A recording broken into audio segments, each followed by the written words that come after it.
हमारी जो आज की टॉपिक है दैट इज व्हाट के एरोमेटिक कंपाउंड्स क्या होते हैं, what are the aromatic compounds. तो इस टॉपिक में हम सीखने की कोशिश करेंगे, कि एरोमेटिक कंपाउंड्स क्या होते हैं और इनकी ऐसी कौन सी प्रॉपर्टीज हैं जिसकी वजह से हम इनको एलिसाइक्लिक कंपाउंड से सेपरेटली स्टडी करते हैं। तो वो कुछ कैरेक्टरिस्टिक्स हैं। तो एरोमेटिक कंपाउंड्स में ऐसी क्या डिफरेंसेस होते हैं, तो वो भी हम डिस्कस करेंगे।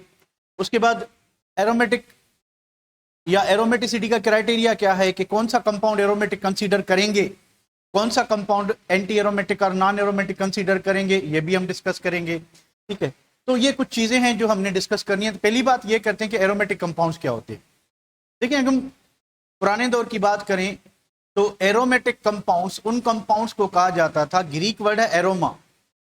एरोमा का मतलब है कि स्वीट और प्लेजेंट स्मेल और फ्रेग्रेंस, यानी सीधी बात करें तो खुशबू। तो ऐसे कंपाउंड्स जिनमें खुशबू होती है, जो खुशबूदार थे, बदबूदार नहीं थे, उन खुशबूदार कंपाउंड को एक सेपरेट क्लास में क्लासीफाई किया गया और उसका नाम रखा गया एरोमेटिक कंपाउंड्स। थोड़ा जैसे ही ऑर्गेनिक केमिस्ट्री डेवलप होती गई तो पता चला कि काफी और भी कंपाउंड हैं जिनमें खुशबू पाई जाती है, पर वो इन कंपाउंड से स्ट्रक्चरली डिफरेंट होते हैं। तो ऐसे और भी कंपाउंड हैं जिनमें खुशबू मौजूद होती है पर वो एरोमेटिक कंपाउंड नहीं होते। और आगे चल के डेवलपमेंट ने यह भी प्रूव किया कि काफी एरोमेटिक कंपाउंड हैं जो स्ट्रक्चरली एरोमेटिक कंपाउंड जो खुशबू वाले थे उनसे ही रिजेंबल करते हैं, पर उनको खुशबू नहीं होती। तो खुशबू वाले कंपाउंड एरोमेटिक थे और दूसरे खुशबू वाले कंपाउंड नॉन एरोमेटिक कंपाउंड को भी खुशबू थी, और एरोमेटिक कंपाउंड को खुशबू नहीं थी पर वो एरोमेटिक थे। तो ये सारी कंफ्यूजन का हल ये था कि ये कोई क्राइटेरिया नहीं है, कि आप खुशबू और बदबू की बुनियाद पे कंपाउंड को क्लासीफाई करें। तो हाँ, ये ओरिजिन जरूर थी कि ऐसे कंपाउंड जिनमें खुशबू होती है उनको हम एरोमेटिक कंपाउंड कहते थे। तो जैसे ही ऑर्गेनिक केमिस्ट्री डेवलप होती गई तो ये बात दफन हो गई। अब एरोमेटिक कंपाउंड्स कौन से होते हैं? अब एरोमेटिक कंपाउंड हम उन कंपाउंड को कंसीडर करते हैं, जो हाई मॉलिक्यूलर वेट कंपाउंड हो। जब उनको केमिकली डिग्रेड किया जाए, जब उनको केमिकली तोड़ा जाए या किसी फिजिकल प्रोसेस के थ्रू मिक्सचर से उन्हें सेपरेट किया जाए, या तो वो बेंजीन दें या बेंजीन के डेरिवेटिव्स दें, या ऐसे कंपाउंड्स दें जिनकी स्टेबिलिटी, जिनकी स्ट्रक्चर बेंजीन या बेंजीन डेरिवेटिव जैसी हो। तो इन कंपाउंड को इस वक्त एरोमेटिक कंपाउंड्स कहा जाता है। इन कंपाउंड को कहा जाता है कि those compounds which on chemical degradation और एनी फिजिकल प्रोसेस जो हमें या तो बेंजीन दे या बेंजीन के डेरिवेटिव्स दे, या फिर स्ट्रक्चरली और स्टेबिलिटी वाइज बेंजीन जैसे कंपाउंड दें। उनकी स्ट्रक्चर जो है, उनकी स्टेबिलिटी जो है, उनकी रिएक्टिविटी जो है बेंजीन या बेंजीन डेरिवेटिव से रिजेंबल करे, तो इनको हम क्या कहते हैं? एरोमेटिक कंपाउंड कहते हैं। एरोमेटिक कंपाउंड कहते हैं। ठीक है बेटा। तो एरोमेटिक कंपाउंड होने के लिए जरूरी है कि उनकी जो स्टेबिलिटी है, उनकी जो स्ट्रक्चर है वो बेंजीन जैसी हो या बेंजीन के डेरिवेटिव्स जैसी हो। अब देखा यह गया कि जितने भी एरोमेटिक कंपाउंड हैं, जो लार्ज एरोमेटिक कंपाउंड हैं, तो उनको जब हम डिग्रेड करते हैं तो ऑलमोस्ट सारे, यानी नॉट सारे पर ऑलमोस्ट सारे, यानी तकरीबन जो एरोमेटिक कंपाउंड हैं वो सिंप्लीफाई होके या हमें बेंजीन देते हैं या बेंजीन का डेरिवेटिव देते हैं। तो जो बड़े बड़े कंपाउंड है वो क्या देते हैं? जब उनको हम केमिकली डिग्रेड करते हैं तो या तो वो बेंजीन देते हैं या फिर बेंजीन के डेरिवेटिव देते हैं। तो इस वजह से benzene is considered as the simplest and backbone of aromatic compounds. तो बेंजीन को इस वजह से सिंपलेस्ट एरोमेटिक कंपाउंड कहा जाता है। क्यों कहा जाता है? क्योंकि जितने भी एरोमेटिक कंपाउंड्स हैं, ज्यादातर जब उनको हम डिग्रेड करेंगे तो या तो वो सिंपली बेंजीन देते हैं या फिर बेंजीन का डेरिवेटिव देते हैं। इस वजह से एरोमेटिक कंपाउंड में बेंजीन की एक खास हैसियत है and it is considered as the backbone of aromatic compound, या हम इसको कहते हैं it is the simplest aromatic compound. ठीक है बेटा। तो बुकिश लैंग्वेज पे आते हैं। इंट्रोडक्शन की बात करें तो the word aromatic taken from the Greek word aroma which means fragrance कह रहे थे, आप स्वीट स्मेल कहें, आप प्लेन से मिल कहीं कोई भी वर्ड यूज कर सकते हैं। They were classified as aromatic compounds because early discovered, यानी जो पहले डिस्कवर कंपाउंड थे उनको कैरेक्टरिस्टिक स्मेल थी, उनके अंदर एक खुशबू पाई जाती थी। इस बिना पे इनका नाम जो है एरोमेटिक कंपाउंड रखा गया था और इनको as a separate branch, as a separate जो है ग्रुप में रखा गया था। ठीक है बेटा। उसके बाद क्या है कि इट वाज सून ऑब्जर्व्ड, जल्दी ये पता चला कि there are many compounds which have characteristic smell. तो इन जैसे और भी कंपाउंड हैं जिनको खुशबू होती है पर वो एरोमेटिक कंपाउंड नहीं होते। मजे की बात यह थी कि खुशबू तो है पर वो एरोमेटिक कंपाउंड नहीं है, वो एरोमेटिक कंपाउंड नहीं होते। ठीक है। इन not aromatic and there are several aromatic compounds having no plain smell. और कुछ ऐसे भी कंपाउंड थे जो स्ट्रक्चरली तो एरोमेटिक कंपाउंड थे, स्टेबिलिटी वाइज एरोमेटिक कंपाउंड थे, पर उनको खुशबू नहीं थी। तो इसलिए तो ये यानी डेफिनेशन ना काफी थी कि एरोमेटिक कंपाउंड क्या होते हैं। अब high molecular weight aromatic compounds when undergo chemical degradation, तो जब बड़े बड़े एरोमेटिक कंपाउंड्स को तोड़ा गया, ठीक है, क्या किया गया भाई, ईंट मारी गई नहीं, जब उनको केमिकल डिग्रेड किया गया तो उन्होंने ऑफिन क्या दिया हमें, दे ऑफिन प्रोड्यूस, अक्सर उन्होंने क्या दिया, बेंजीन एंड इट्स डेरिवेटिव्स दिए। तो इसी वजह से, क्योंकि जब भी हमने बड़े बड़े एरोमेटिक कंपाउंड्स को तोड़ा तो उसको तोड़ने से हमें क्या मिला, बेंजीन मिला या उसका डेरिवेटिव मिला। इसलिए बेंजीन को सिंपलेस्ट एरोमेटिक कंपाउंड तस्वर किया जाता है। For this reason benzene is considered as the simplest aromatic compound, are those compound which is structurally related to benzene, they are called aromatic compounds. So aromatic hydrocarbons include benzene and all those compounds which structurally related to benzene. तो हम हर उस compound को aromatic compound कहेंगे। हम हर उस compound को करो बेटा, इजाफा करो, ठीक है। तो aromatic compounds are present in resins, natural sources हैं। रेजिन्स हाइड्रोकार्बन सीक्रेशन होती है, तो कुछ प्लांट्स में गिलासी मटेरियल सीक्रेट होता है, उसमें बेंजीन मौजूद होता है। तो ये इसकी जो है ना, और कोल टार, पेट्रोलियम, ये जो है नेचुरल सोर्सेज हैं किसकी, बेंजीन और उसके डेरिवेटिव्स की। तो इसको आगे बढ़ाते हैं, इसमें ऐसी कोई खास बात नहीं, इंट्रोडक्टरी पेज है।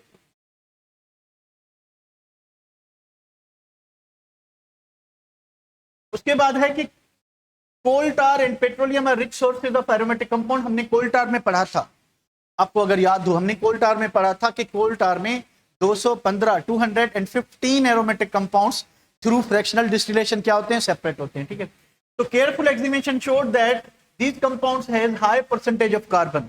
इनमें कार्बन की परसेंटेज क्या होती है, ज्यादा होती है। तो अगर आप बेंजीन में देखोगे तो आपको 92.3% क्या मिलेगा, कार्बन मिलेगा, और 7.3% हाइड्रोजन मिलेगा, जो कि बहुत ही ज्यादा रेशो होता है। तो ये कुछ एग्जांपल्स हैं। अब इनमें देखें तो जितने भी आपको एरोमेटिक कंपाउंड्स दिखाई दे रहे हैं, ठीक है, तो इनमें आपको बेंजीन रिंग दिखाई दे रही है। This is what simply a benzene. और ये जो स्ट्रक्चर है इसको रॉबिन्सन स्ट्रक्चर कहते हैं। इस स्ट्रक्चर को क्या कहते हैं, रॉबिन्सन स्ट्रक्चर। यानी ये डीलोकलाइजेशन को शो करती है कि बेंजीन के अंदर डीलोकलाइज पाई बॉन्ड है। उससे क्या पूछू, उसका नाम क्या है, उसका नाम नंदिनी है, जो कि ओरिजिनल नंदिनी नहीं लग रही, बिल्कुल ठीक है। तो रॉबिन्सन स्ट्रक्चर में अगर बेंजीन रिंग के ऊपर मिथाइल ग्रुप आएगा तो इसका नाम टोलिन होगा। तो ये सारे जितने भी एरोमेटिक कंपाउंड्स आपको दिखाई दे रहे हैं, तो जब आप इनको सिंप्लीफाई करेंगे, या तो सिंपली आपको देखिए इसमें 2 बेंजीन रिंग मिलेंगी, इसमें 3 बेंजीन रिंग मिलेंगी, इसमें 3 बेंजीन रिंग मिलेंगी, इसमें फिर 2 बेंजीन रिंग मिलेंगी, इसमें 2 बेंजीन, इसमें खाली बेंजीन है, ये डेरिवेटिव ऑफ बेंजीन, ये बेंजीन, ये डेरिवेटिव ऑफ बेंजीन, ये डेरिवेटिव ऑफ बेंजीन। यानी आप जिस भी कंपाउंड को देखेंगे ये सारे एरोमेटिक कंपाउंड हैं। टोलिन हो गया, फिनोल हो गया, एनिलीन हो गया, बेंजोइक एसिड हो गया, और कौन सा, बेंजल्डिहाइड हो गया, बेंजीन सल्फोनिक एसिड हो गया, नेफ्थलीन हो गया, फिनेंथ्रीन हो गया, एंथ्रासीन हो गया, बायफिनाइल हो गया, उसके बाद डायफिनाइल मीथेन हो गया, उसके बाद नेफ्थलीन हो गया, बेंजीन हो गया, ठीक है, टोलिन हो गया, बायफिनाइल हो गया, ये रिपीट हो गए सारे, ठीक है। तो ये सारे, तो जब भी आप इन कंपाउंड को क्या करेंगे, केमिकली डिग्रेड करेंगे, केमिकली क्या करेंगे, डिग्रेड करेंगे, ठीक है। तो क्या होगा क्या कि आपको या तो सिंपली सारे में बेंजीन मौजूद है, तो ये आपको सिंपलीफाई होके क्या देंगे, या तो बेंजीन देंगे, या फिर क्या देंगे, या फिर डेरिवेटिव ऑफ बेंजीन देंगे, या क्या देंगे, डेरिवेटिव ऑफ बेंजीन देंगे, ठीक है, डेरिवेटिव ऑफ बेंजीन देंगे। अब ये कुछ कंपाउंड हैं जिसमें एज्यूलिन हो गया, जिसमें प्रोपोलोन हो गया, जिसमें ट्रोपिन हो गया, ट्रोपोन हो गया, सॉरी, ये एरोमेटिक कंपाउंड्स हैं। ये भी क्या हैं? ये भी एरोमेटिक कंपाउंड्स हैं, ठीक है। अब इनमें देखें, इन सारे कंपाउंड में आपको बेंजीन रिंग नहीं मिलेगी। देखिए, है इन सब में बेंजीन रिंग, इन सब में बेंजीन रिंग है कि नहीं है? नहीं है, ठीक है। तो इनको हम क्या कहेंगे? इनको हम कहते हैं non benzoid aromatic compounds. Non benzoid. Benzoid क्या होते हैं? अब पंजाब के बुक में देखोगे तो बेंजोइड उन कंपाउंड को जो एरोमेटिक होते हैं, ठीक है। नॉन बेंजोइड उनको कहा गया है जो कि नॉन एरोमेटिक होते हैं, पर ऐसा नहीं है। बेंजोइड ऐसे ऑर्गेनिक कंपाउंड, ऐसे एरोमेटिक कंपाउंड जिनमें बेंजीन रिंग हो, यानी ये जितने भी कंपाउंड लिखे हुए हैं, ये इस साइड वाले जितने भी कंपाउंड हैं, ये क्या हैं? ये बेंजोइड एरोमेटिक हैं। ये बेंजोइड एरोमेटिक, बेंजोइड एरोमेटिक हैं सारे के सारे। अब कौन से बेंजोइड होते हैं? ऐसे एरोमेटिक कंपाउंड जिनमें बेंजीन रिंग मौजूद हो, बेंजीन रिंग की वजह से वो एरोमेटिक हो, तो उनको हम क्या कहेंगे? बेंजोइड्स कहेंगे। तो ऐसे एरोमेटिक कंपाउंड जिनमें बेंजीन रिंग ना हो, उनको हम कहते हैं नॉन बेंजोइड। नॉन बेंजोइड का मतलब यह है कि उनमें बेंजीन रिंग नहीं होगी, पर इनकी जो स्ट्रक्चर है, इनकी जो स्टेबिलिटी है, इनमें जो डिलोकलाइजेशन होगी एग्जैक्टली इस तरह होगी जैसे कि बेंजीन रिंग में होती है। इस वजह से ये स्ट्रक्चरली, स्टेबिलिटी वाइज ये बिल्कुल बेंजीन और बेंजीन डेरिवेटिव से रिजेंबल करते हैं। इस वजह से ये भी क्या होंगे? एरोमेटिक होंगे। देखें कैसे होंगे। अब यहां पे देखें, ये डबल बॉन्ड आपका यहां पे हो सकता है, ये डबल बॉन्ड यहां पे हो सकता है, ये डबल बॉन्ड यहां पे हो सकता है, फिर ये डबल बॉन्ड जो है इधर जा सकता है, फिर ये डबल बॉन्ड इधर आ सकता है। तो यानी पूरी रिंग में आपकी डिलोकलाइजेशन जो है कंटिन्यूअसली होगी। अब इसका एरोमेटिसिटी का हम क्राइटेरिया पढ़ेंगे कि क्या होना चाहिए, ठीक है। तो यहां तक सिंपली आपको ये बताना चाहता हूं कि कंपाउंड जो एरोमेटिक होते हैं, थोड़ा सा मैं आपको अगर ब्रीफ कर दूं तो जो कंपाउंड्स हैं, कंपाउंड्स जो हैं, एक तो होते हैं एलिसाइक्लिक। एलिसाइक्लिक, अब इन कंपाउंड को आप नॉन एरोमेटिक कह सकते हो। यानी ऐसे कंपाउंड्स जिनमें बेंजीन रिंग या बेंजीन जैसी स्टेबिलिटी ना हो। I know Nandini, you, it's not you, इतना बेवकूफ क्वेश्चन आप नहीं पूछ सकती, ठीक है। तो एलिसाइक्लिक कंपाउंड जो उनको क्या कहते हैं? नॉन एरोमेटिक कहते हैं, ठीक है। उनको क्या कहते हैं? Non aromatic. नॉन एरोमेटिक मतलब इनमें जो रिंग होगी उसकी जो स्टेबिलिटी है, उसकी स्टेबिलिटी बेंजीन रिंग जैसी नहीं होगी, ठीक है। उसके बाद दूसरी कैटेगरी में आते हैं कौन से कंपाउंड्स? आपके साइक्लिक कंपाउंड्स आते हैं, फिर साइक्लिक फर्दर डिवाइड होते हैं, ठीक है। ये भी साइक्लिक है, तो एलिसाइक्लिक में होते हैं, ठीक है। एलिसाइक्लिक को अगर आप दोबारा फर्दर कंटिन्यू, अगर इसको आप या इसी को मैं अगर आगे फर्दर बढ़ाऊं तो ये हो जाएंगे आपके क्या? नॉन एरोमेटिक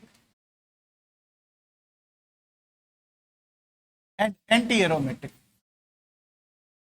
एंटी एरोमेटिक, अब नॉन एरोमेटिक और एंटी एरोमेटिक क्या होते हैं इसको भी देखते हैं। तो एलिसाइक्लिक हो गए, दूसरे क्या होंगे आपके? दूसरे आपके होंगे एरोमेटिक। तो एरोमेटिक जो है वो दो किस्म के, एरोमेटिक दो किस्म के कौन से? बेंजोइड्स एंड नॉन बेंजोइड्स।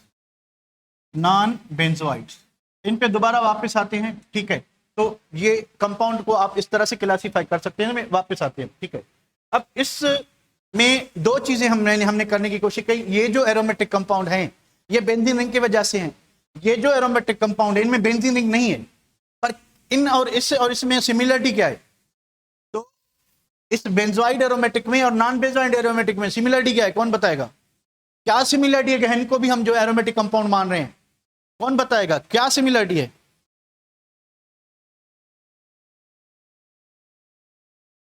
डिलोकलाइजेशन और स्ट्रक्चर इनकी जो है, हर कार्बन जो है उसके पास एक अनएबडाइज ऑर्बिटल है जिसकी वजह से एक कंटिन्यूअस डिलोकलाइज हो सकती है इसमें भी, लाइक बेंजीन, ठीक है। चलें इसको सेव करते हैं।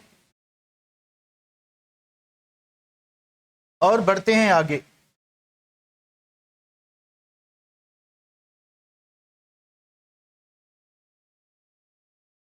अब क्या चीज है, अब चीज ये है कि भाई एरोमेटिक की ऐसी कौन सी प्रॉपर्टीज हैं जो कि एंटी एरोमेटिक कंपाउंड से डिफरेंट होती हैं, जो कि एलिसाइक्लिक कंपाउंड से डिफरेंट होती हैं। आए देखते हैं कि भाई aromatic compounds differ from alicyclic compounds, alkenes, cycloalkenes वगैरह, इनसे डिफरेंट क्यों होते हैं, क्या प्रॉपर्टीज है। नंबर पहली बात है कि रेजोनेंस।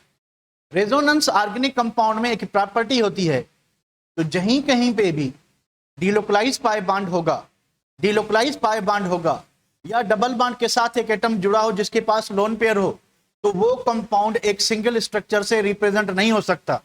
वो कंपाउंड कम से कम 2, 3, 4, 5, 6, 7 जितनी भी पॉसिबल स्ट्रक्चर हो, तो वो कंपाउंड एक स्ट्रक्चर से रिप्रेजेंट नहीं हो सकता।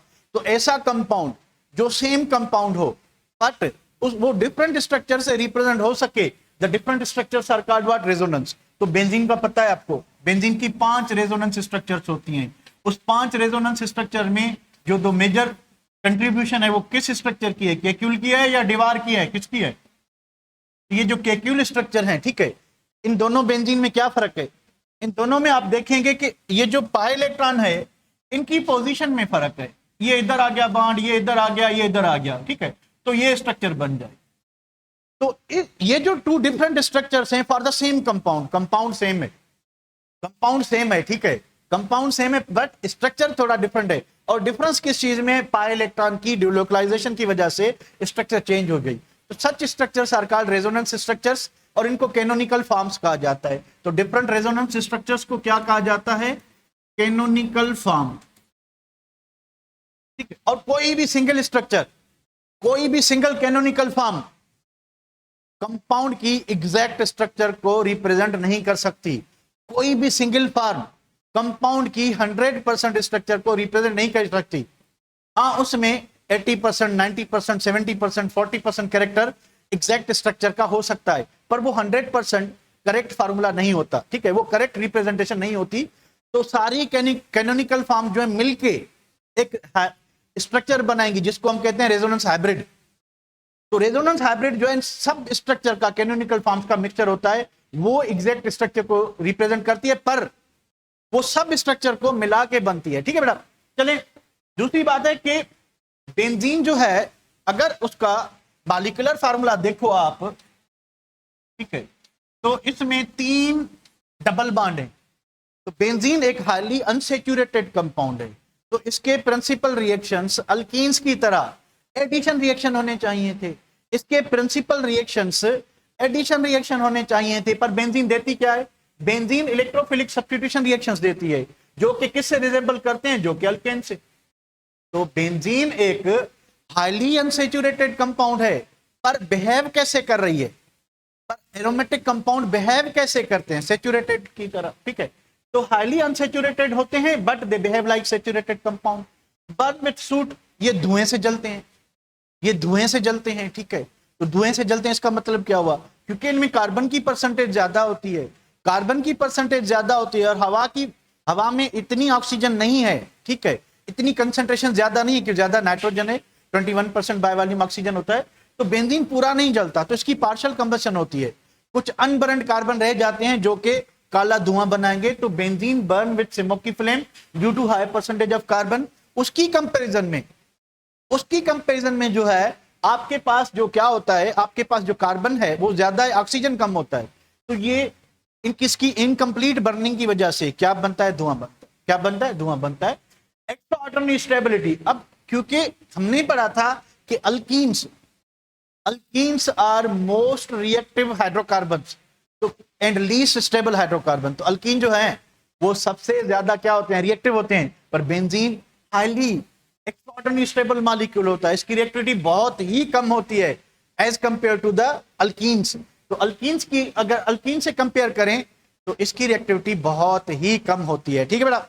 अच्छा, उसके बाद क्या चीज है, high resonance and low heat of hydrogenation. Normally जब आप क्या करोगे, नॉर्मली जब आप किसी अल्कीन में एक हाइड्रोजन क्या करते हो, ऐड करते हो, यानी निकल कैटलिस्ट से आपने रिएक्शन करवाया तो आपको साइक्लोहेक्सेन मिलेगा। यहां से जो एनर्जी रिलीज होती है वो होती है -119.5 किलो जूल, ठीक है। तो बेंजीन में 3 बांड हैं तो इसके ट्रिपल एनर्जी रिलीज होनी चाहिए, यानी अगर इसको 3 से मल्टीप्लाई करें तो बेंजीन में 3 डबल बांड है, अगर 3 से मल्टीप्लाई करें तो एनर्जी कितनी होती है, एनर्जी आपकी होती है 358.5 किलो जूल पर मोल। पर बेंजीन में जो एग्जैक्टली प्रैक्टिकली निकलती है वो जस्ट 208 होती है। तो डिफरेंस कितना आ गया, 350, 150 को कहते हैं रेजोनेंस एनर्जी। तो बेंजीन की रेजोनेंस एनर्जी बहुत ज्यादा है और उसकी हीट ऑफ हाइड्रोजनेशन बहुत कम है। जिस भी कंपाउंड की हीट ऑफ हाइड्रोजनेशन और हीट ऑफ कंबशन कम होगी वो कंपाउंड ज्यादा स्टेबल होता है। तो डिफरेंस कितना है, डिफरेंस है 150 का, यानी बेंजीन का हर पाई बांड, टोटल कितने पाई बांड, 3, तो 150 को 3 से डिवाइड कर लें तो बेंजीन का हर पाई बांड अल्कीन के पाई बांड से, समझिए थोड़ा गौर कीजिए, बेंजीन का हर पाई बांड अल्कीन के पाई बांड से 50 किलो जूल पर मोल ज्यादा एनर्जी रिलीज करता है जब बनता है, यानी ज्यादा स्ट्रांग होता है।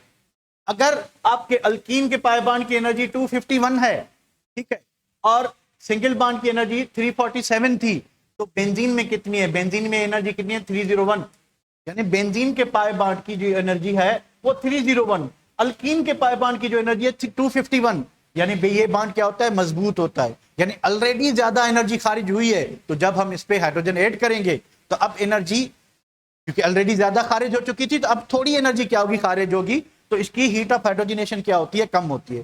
तो ये बेंजीन की एक्स्ट्रा स्टेबिलिटी को एक्सप्लेन करता है। High resonance energy due to low heat of hydrogenation, resonance energy इतनी होनी चाहिए थी पर होती कितनी है, रिलीज कितनी होती है, इतनी होती है, तो डिफरेंस इसका जो है 150 है, इसको रेजोनेंस। एक्सटेंडेड डीलोकलाइजेशन के इसके जो पाई इलेक्ट्रॉन हैं वो वाइब्रेट करते रहते हैं, पूरी रिंग में रोटेट करते रहते हैं, ठीक है। उसके बाद नॉर्मली हम अल्केन में अगर देखेंगे, किसी भी अल्केन में, तो ये जो सिंगल बॉन्ड होता है इसका बॉन्ड डिस्टेंस 1.54 एंगस्ट्रॉम होता है और डबल बॉन्ड का कितना होता है, 1.34। जब आप बेंजीन में देखोगे, जब आप बेंजीन में देखोगे तो आपको एक हैरान करदा चीज ये मिलेगी कि इसका जो सिंगल बॉन्ड है और जो डबल बॉन्ड है, अब सिंगल बॉन्ड की बॉन्ड डिस्टेंस कितना है, 1.397, और डबल बॉन्ड का भी जो डिस्टेंस है वो 1.397 एंगस्ट्रॉम, यानी कार्बन कार्बन सिंगल बॉन्ड का डिस्टेंस भी वही है, कार्बन कार्बन डबल बॉन्ड का डिस्टेंस भी वही है, यानी सारे बॉन्ड एक जैसे हैं, सारे बॉन्ड एक जैसे हैं, यानी कोई सिंगल बॉन्ड नहीं है, कोई डबल बॉन्ड नहीं है, हर सिंगल बॉन्ड में डबल बॉन्ड कैरेक्टर मौजूद है, ठीक है। उसके बाद क्या चीज है कि बेंजीन, यानी सारे carbon carbon carbon double bond जो है इनकी सेम बॉन्ड लेंथ होती है, इनकी बॉन्ड लेंथ चेंज नहीं होती, सेम होती है, ठीक है। दूसरी बात कि benzene does not decolourise KMnO4, तो नॉर्मली अल्केन्स बायर्स रिएजेंट है ये, तो जब आप पोटाशियम परमैंगनेट की 1% अल्कलाइन सॉल्यूशन को, जो कि पिंक, किस बुक में पिंक किस में पर्पल होता है, तो पिंक और पर्पल कलर को अल्कीन्स क्या करते हैं, डीकलराइज करते हैं। कैसे करते हैं कि वो ऑक्सीडाइज हो जाते हैं, वो ऑक्सीडाइज हो जाते हैं और ग्लाइकोल्स बनाते हैं, ठीक है। जब बेंजीन में हम पोटाशियम परमैंगनेट की सॉल्यूशन डालेंगे तो वो उसके कलर को डीकलराइज नहीं करता। मतलब क्या हुआ कि बेंजीन ऑक्सीडाइज हो रहा है या अल्कीन्स ऑक्सीडाइज हो रहे थे, बेंजीन होगा कि नहीं होगा,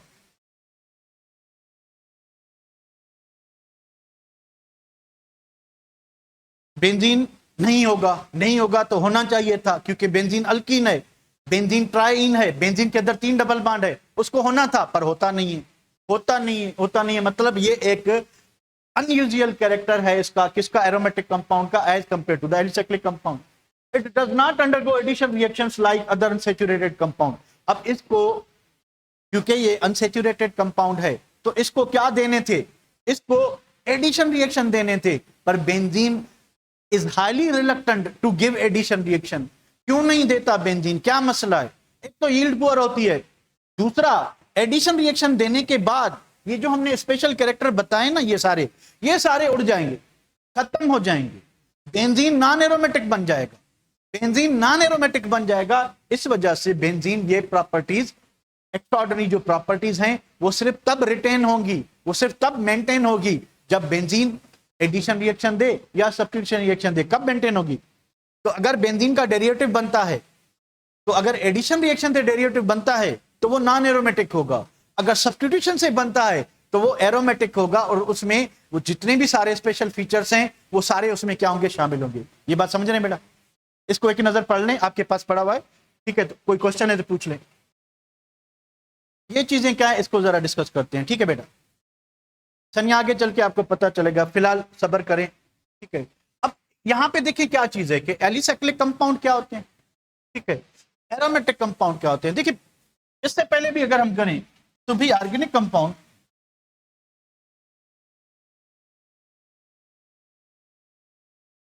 ऑर्गेनिक कंपाउंड्स जो हैं वो कैसे क्लासीफाई होते हैं? एलिफेटिक और ओपन चेन कह लें, ओपन चेन कह लें या क्या कह लें, असाइक्लिक कह लें। एलिफेटिक यानी कार्बन की चेन कहीं से बंद ना हो, कोई भी क्लोज रिंग ना हो, तो ओपन चेन होंगे। आपका एन ब्यूटेन, आइसोब्यूटेन और यानी कोई भी आइसो है, स्ट्रेट चेन है, ब्रांच चेन है पर ओपन है, तो उसको आप इसमें कंसीडर करोगे। एग्जांपल के लिए मान लें कि आपके पास ये है CH3 हो गया, आपके पास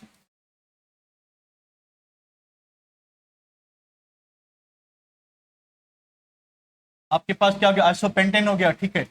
तो ये देखें स्ट्रेट चेन हो गया, ये ब्रांच चेन। तो ओपन चेन कंपाउंड ये दो में होते हैं क्लासीफाई, स्ट्रेट चेन और ब्रांच चेन में होते हैं। ये जो रिंग कंपाउंड हैं, रिंग कंपाउंड्स हैं, रिंग और इसको आप साइक्लिक कंपाउंड कहते हो, ठीक है? रिंग और साइक्लिक कंपाउंड जो ये दो किस्म के होते हैं, एलिसाइक्लिक,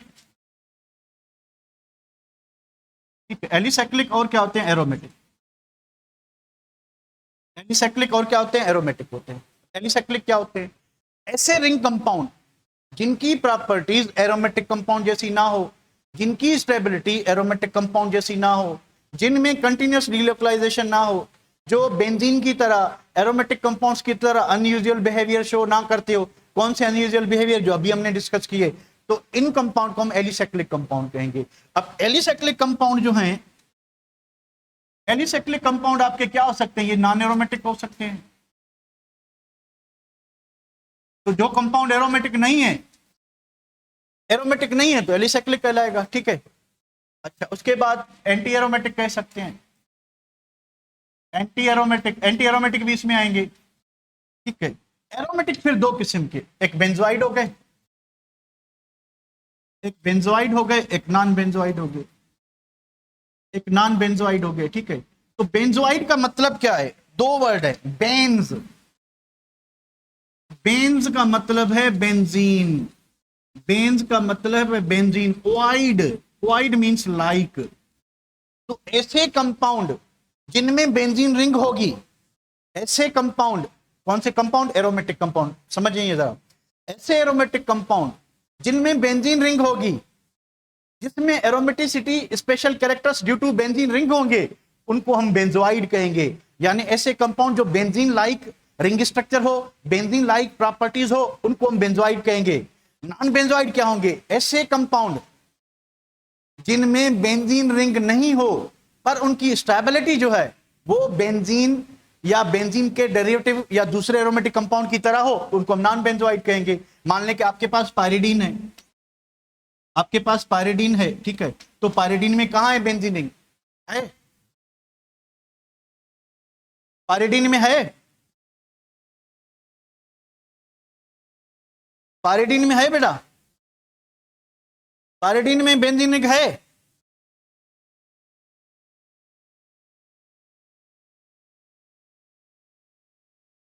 पायरिडीन में बेंजीन रिंग है? इतना लेट रिप्लाई क्यों आता है? रिप्लाई लेट करते हो या इधर आंसर लेट आता है? पता नहीं क्या चीज है। नहीं है, पर ये भी एरोमेटिक है और ये भी एरोमेटिक है, ठीक है? तो इसमें तो इसको हम क्या कहेंगे? Non benzoid. यानी ये कंपाउंड तो एरोमेटिक है, बेंजोइड यानी बेंजीन एरोमेटिक कंपाउंड की तरह एक्ट कर रहा है, पर नॉन बेंजोइड है, इसमें बेंजीन रिंग नहीं है, इसमें बेंजीन रिंग नहीं है। आए कुछ एग्जांपल करते हैं। तो भाई एलिसाइक्लिक कंपाउंड नॉन एरोमेटिक और एंटी एरोमेटिक क्या होते हैं? अब नॉन एरोमेटिक मान लें कि आपके पास ये है, ठीक है? आपके पास ये है। इससे पहले एक चीज और चीज हम करते हैं, that is what criteria of aromaticity. Criteria of aromaticity, कि कौन सा कंपाउंड एरोमेटिक हो सकता है, कौन सा कंपाउंड एरोमेटिक हो सकता है, कौन सा नहीं हो सकता। उसके लिए क्राइटेरिया क्या है? Number 1, compound must be cyclic, कि कंपाउंड जो है साइक्लिक होना चाहिए। यानी पहली बात क्लियर हो गई कि ओपन चेन कंपाउंड जो हैं वो एरोमेटिक नहीं हो सकते, वो एरोमेटिक नहीं हो सकते। दूसरी बात कि कंपाउंड के अंदर क्या होना चाहिए कि each ring atom should have one unhybridized orbital, one unhybridized orbital, यानी रिंग का जो हर एटम है, रिंग का हर एटम है उसके पास एक अनहाइब्रिडाइज्ड ऑर्बिटल होनी चाहिए, एक अनहाइब्रिडाइज्ड ऑर्बिटल होनी चाहिए। हाँ नबील, हेटेरोसाइक्लिक है बेटा, उसके पास क्या होना चाहिए? एक अनहाइब्रिडाइज्ड ऑर्बिटल होनी चाहिए। ठीक है बेटा। तीसरी बात कि कॉन्जुगेटेड डबल बॉन्ड होने चाहिए, कॉन्जुगेटेड डबल बॉन्ड होने चाहिए। चौथी बात, हक्कल रूल को फॉलो करे, हक्कल रूल को फॉलो करे, यानी इसके पास 4n + 2 पाई = 0। इस फार्मूला में जो n का वैल्यू है, n आना चाहिए आपका 0, 1, 2, 3, 4, 5 एंड इंफिनिटी। ठीक है, तो ये क्राइटेरिया है। ठीक है, ये क्राइटेरिया है किसका? एरोमेटिसिटी शो करने का, स्पेशल कैरेक्टर शो करने का, स्टेबिलिटी शो करने का, एरोमेटिक होने का। ठीक है, ये क्राइटेरिया है। पहली बात, कंपाउंड को साइक्लिक होना चाहिए, compound must be a cyclic compound. Open chain compound aromatic नहीं हो सकता। ईच रिंग एटम, जितने भी रिंग एटम हैं क्लोज साइकिल में, उसमें एक भी एटम sp3 हाइब्रिडाइज कार्बन नहीं होना चाहिए। अगर रिंग का एक भी एटम sp3 हाइब्रिडाइज होगा तो कंपाउंड नॉन एरोमेटिक हो जाएगा। कंपाउंड क्या हो जाएगा? नॉन एरोमेटिक हो जाएगा। ठीक है, हर एटम के पास, यानी अगर कार्बन की रिंग है, अगर कंपाउंड कार्बोसाइक्लिक है, पूरी रिंग कार्बन की बनी हुई है, होमोसाइक्लिक कंपाउंड है, कार्बोसाइक्लिक कंपाउंड है, हर कार्बन sp2 हाइब्रिडाइज होना चाहिए। एरोमेटिक होने के लिए हर कार्बन sp2, जब sp2 होगा तो क्या होगा? जब sp2 होगा फिर क्या होगा? जब कंपाउंड sp2 हाइब्रिडाइज होगा, जब कंपाउंड sp2 हाइब्रिडाइज होगा तो उसके पास एक अनहाइब्रिडाइज्ड ऑर्बिटल होगी, क्योंकि sp2 में 3 ऑर्बिटल्स हाइब्रिडाइज हुई हैं, तो उसके पास एक 2pz ऑर्बिटल क्या होगी? अनहाइब्रिडाइज होगी। वो क्यों हो वो आगे चल के बताते हैं। उसी वजह से डीलोकलाइजेशन होगी, उस वजह से क्या होगी? उस वजह से डीलोकलाइजेशन होगी। ठीक है, तो ये 4 कंडीशंस हैं। अगर कंपाउंड में जो है, इधर प्रैक्टिस करते हैं हम। ठीक है, अगर कंपाउंड में क्या चीज है?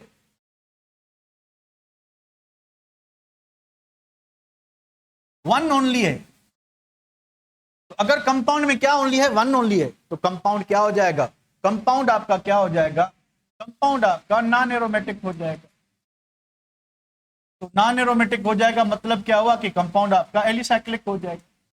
ठीक है, तो इन 4 क्राइटेरिया में से अगर कंपाउंड को एक ही फर्स्ट प्रायोरिटी है कि खाली साइक्लिक है, अब साइक्लिक है तो सैचुरेटेड अनसैचुरेटेड कुछ भी हो सकता है, तो कंपाउंड क्या होगा? नॉन एरोमेटिक होगा। अगर खाली साइक्लिक है, बाकी नीचे वाली प्रॉपर्टीज में कुछ भी नहीं है, ठीक है, तो अगर कंपाउंड के पास 1 भी है, 2 भी है एंड 3 भी है, तो कंपाउंड साइक्लिक भी है, हर एटम के पास एक अनहाइब्रिडाइज्ड ऑर्बिटल भी है, और उसके बाद कॉन्जुगेटेड पाई बॉन्ड भी है, पर हक्कल रूल को फॉलो नहीं करता, तो ये कंपाउंड कहलाएगा एंटी एरोमेटिक।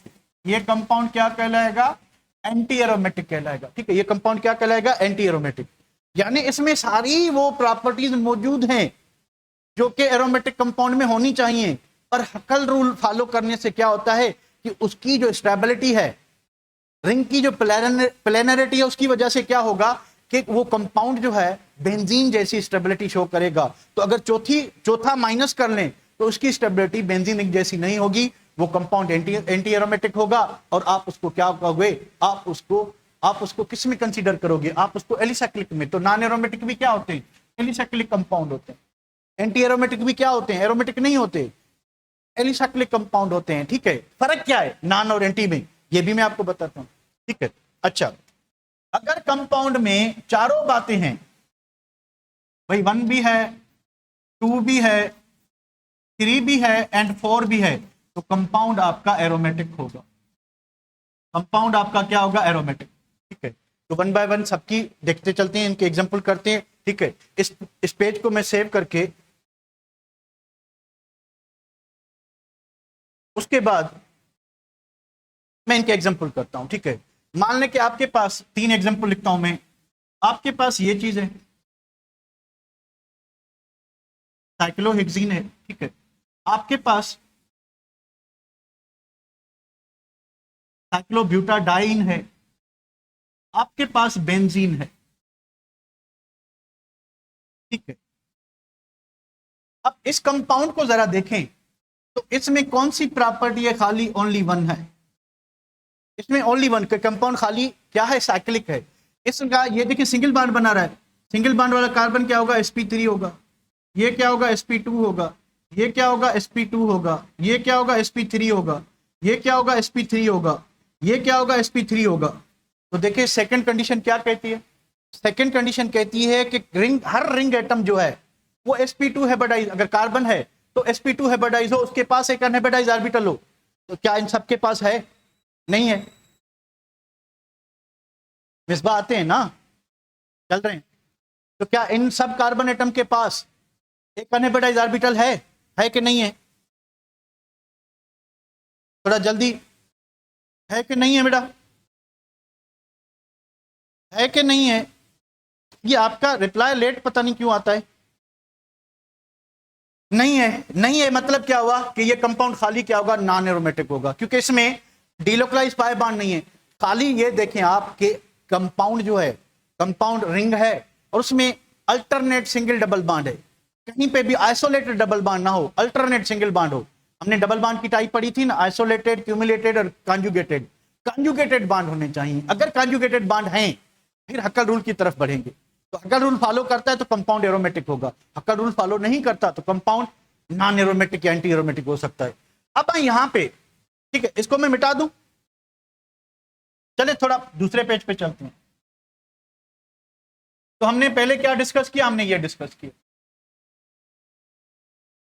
ये अब हम ये डिस्कस करते हैं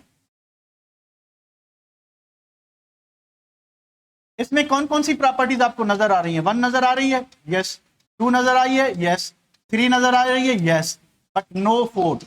हक्कल रूल को फॉलो नहीं करेगा, क्यों नहीं करेगा वो भी देखते हैं। ठीक है, देखिए ये कार्बन डबल बॉन्ड बना रहा है, sp2 sp2 sp2 and sp2, और डबल बॉन्ड फिर सिंगल, डबल बॉन्ड फिर सिंगल, तो कॉन्जुगेटेड डबल बॉन्ड भी है।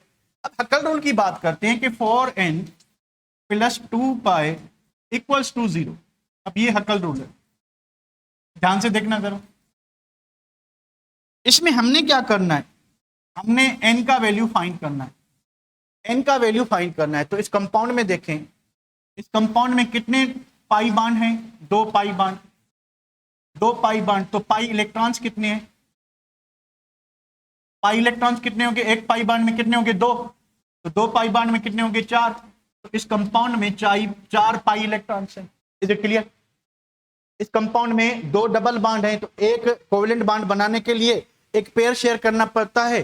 तो 2 डबल बॉन्ड है तो 2 पेयर यानी कितने पाई इलेक्ट्रॉन हो गए, 4। यहां तक क्लियर है बेटा, यहां तक समझ आ रहा है। ठीक है, तो यहां पे = 0 की जगह पे हम क्या लिखेंगे कि इस कंपाउंड में 4n + 2 पाई = 4 पाई, यानी इस कंपाउंड में 4 पाई इलेक्ट्रॉन्स हैं। नॉर्मली =0 होता है, पर इस कंपाउंड की बात करें तो ये =4 है। अब n का वैल्यू फाइंड करना है, n का वैल्यू फाइंड करना है, तो हम क्या लिखेंगे कि 4n = 4 पाई - 2 पाई, यानी ये पाई इधर जाके माइनस का हो गया, तो 4n = क्या हो गया, 2 होगा।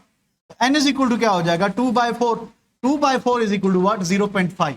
तो एरोमेटिक होने के लिए क्या कंडीशन थी कि n का वैल्यू कितना आना चाहिए, 0, 1, 2 3 4 5 इंटीजर वैल्यू होना चाहिए। n का वैल्यू भले 0 पर इंटीजर हो, 0 1 2 3 4 एरोमेटिक होगा कंपाउंड। यानी ये कंपाउंड वो होंगे जो हक्कल रूल को फॉलो करेंगे, जो हक्कल रूल को फॉलो करेंगे। और इस कंपाउंड का देखें, इसने हक्कल रूल को फॉलो नहीं किया, हक्कल रूल को फॉलो नहीं किया, पर सारी रिक्वायरमेंट पूरी हैं एरोमेटिक वाली सवाए हक्कल रूल के। तो इस कंपाउंड को आप क्या कहोगे? इस कंपाउंड को आप कहोगे एंटा एरोमेटिक कहोगे। तो ये कंपाउंड क्या होगा? एंटा एरोमेटिक होगा। बात समझ आ गई बेटा? बात समझ आ गई? तो एंटी एरोमेटिक क्या होगा कि पहली तीनों प्रॉपर्टी शो करे, हक्कल रूल को फॉलो ना करे खाली, क्योंकि हक्कल रूल जो है स्टेबिलिटी को शो करता है। अगर पहली तीन प्रॉपर्टीज के साथ हक्कल रूल भी कंपाउंड फॉलो करता है तो उसको एरोमेटिक होने से कोई नहीं रोक सकता, कोई नहीं बचा सकता, वो एरोमेटिक होगा और वो एक्स्ट्रा ऑर्डिनरी स्टेबल मॉलिक्यूल होगा। Have you got the point? बस मुझे आप इसका बता दें, साइक्लोऑक्टाटेट्राईन, साइक्लोऑक्टाटेट्राईन क्या होगा कंपाउंड? साइक्लोऑक्टाटेट्राईन एरोमेटिक होगा, नॉन एरोमेटिक होगा? इक्वल टू क्या लिखोगे? 4 पाई बॉन्ड 8 इलेक्ट्रॉन, यहां पे 8 लिखोगे, उसके बाद बताओ क्या होगा। बस 8 लिख के बताओ कि क्या होगा। सिमरती कह रही 1.5 आएगा, बिल्कुल 1.5 आएगा, क्योंकि भाई इधर 8 है, 8 में से 2 गया 6 बच जाएगा, 6 से 4 डिवाइड करोगे 6/4 = 1.5। तो ये भी क्या चीज होगा? ये क्या होगा? एरोमेटिक होगा, नॉन एरोमेटिक होगा? एरोमेटिक और नॉन एरोमेटिक? ये एंटी एरोमेटिक होगा। ये क्या होगा? एंटी एरोमेटिक, क्योंकि इसमें सारी वो प्रॉपर्टीज हैं। तो ये कंपाउंड भी क्या होगा? एंटी एरोमेटिक होगा। Anti aromatic, anti aromatic. चलिए वापस आते हैं, बल्कि आगे बढ़ते हैं, ठीक है। तो अब बेंजीन की बात करें, बेंजीन की बात करें तो जहां पे भी कॉन्जुगेटेड डबल बॉन्ड होंगे, जहां पे भी कॉन्जुगेटेड डबल बॉन्ड होंगे भैया, वहां पे क्या होगा? वहां पे जो है कॉन्जुगेशन जो होगी, जहां पे भी double bond single bond, double bond single bond, तो हर कार्बन के पास एक अनहाइब्रिडाइज्ड ऑर्बिटल होगी, तभी कॉन्जुगेशन होती है। बस ये चीज समझ लें। तो जहां पे भी आपको अल्टरनेट सिंगल डबल बॉन्ड नजर आए तो पहली दूसरी तीसरी कंडीशन पूरी है। तो इसमें पहली दूसरी तीसरी कंडीशन पूरी है, तो we will directly go toward Huckel rule. तो जहां पे भी आपको कॉन्जुगेटेड डबल बॉन्ड नजर आए तो आप डायरेक्टली जाओगे कहां पे?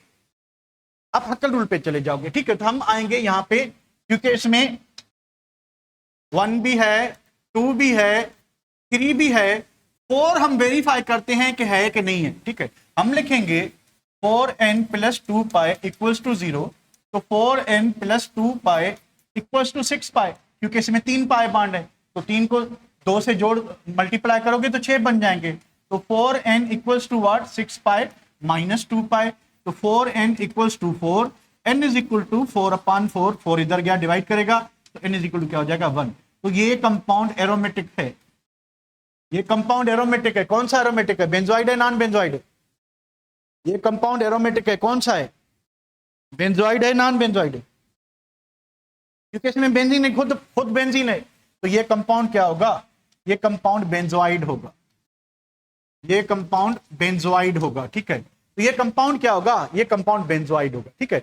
तो ये चीजें हो गई कि भाई बेंजोइड क्या होता है, नॉन बेंजोइड क्या होता है। नॉन बेंजोइड की एक कोई एग्जांपल कर ले नॉन बेंजोइड का।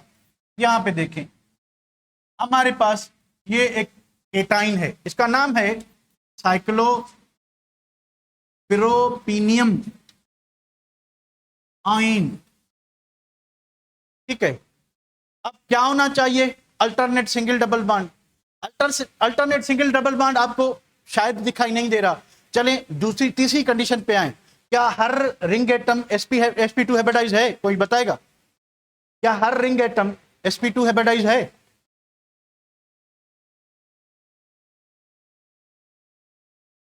सनिया कह रही है नो, खदीजा कह रही है नो। कोई और जिसको पता हो कि ये है? मुझे तो पता है, आपके मुंह से सुनना चाहता हूं कि है कि नहीं है। है बेटा, कार्बोनियम आइन sp2 हाइब्रिडाइज होता है, समझ लेंगे। कार्बोनियम आइन जब उसके 3 बॉन्ड बने होते हैं, 3 active set of electron pair है, ये sp2 होता है। और जो कार्बन एनाइन है तो ये हो गया अनशेयर्ड पेयर, 3 बॉन्ड बने होंगे, तो ये sp3 होता है। बस ये समझ लें जरा, ठीक है। तो ये भी sp2, इसके पास एक अनहाइब्रिडाइज्ड ऑर्बिटल अवेलेबल है, इसके पास एक अनहाइब्रिडाइज्ड अवेलेबल है क्योंकि डबल बॉन्ड है, इसके पास भी अवेलेबल, ठीक है। तो अब क्या होगा कि अगर ये डबल बॉन्ड इधर शिफ्ट हो जाए तो इसकी जो ऑर्बिटल है, ठीक है, इसकी जो ऑर्बिटल है ये पाई बॉन्ड बनाएगी, तो ये पॉजिटिव चार्ज किधर शिफ्ट हो जाएगी, इधर शिफ्ट हो जाएगी, क्योंकि यहां से इलेक्ट्रॉन पेयर यहां गया, ठीक है। तो ये हर रिंग एटम के पास क्या चीज मौजूद है, इसके पास मौजूद है, क्या मौजूद है, इसके पास वो रिक्वायरमेंट है, कौन सी रिक्वायरमेंट, कि हर इसका जो रिंग मेंबर है उसके पास एक अनहाइब्रिडाइज्ड ऑर्बिटल है। तो आप निकालें वैल्यू किसका, 4n + 2 पाई से, 4n + 2 pi equals to what, 2 pi, एक ही पाई बॉन्ड है, ठीक है। तो 4n = क्या होगा, 2 - 2 = 0, n = क्या हो जाएगा, 0। तो ये भी आपका एरोमेटिक है। कौन सा एरोमेटिक है, बेंजोइड के नॉन बेंजोइड, कौन सा एरोमेटिक है, बेंजोइड के नॉन बेंजोइड, ये भी एरोमेटिक, ये भी एरोमेटिक है और ये भी एरोमेटिक है, इसको भी जरा देख लें।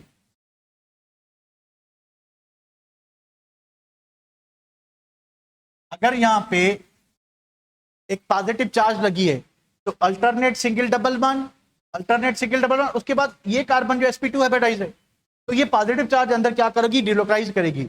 ये भी आपका क्या होगा, ये एरोमेटिक होगा, नहीं होगा, ये नहीं होगा, ये नहीं होगा, ये होगा, वो ये वाला।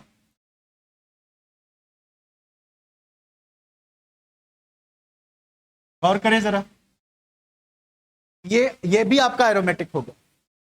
बस पहली, दूसरी, तीसरी कंडीशन को देखें पहले।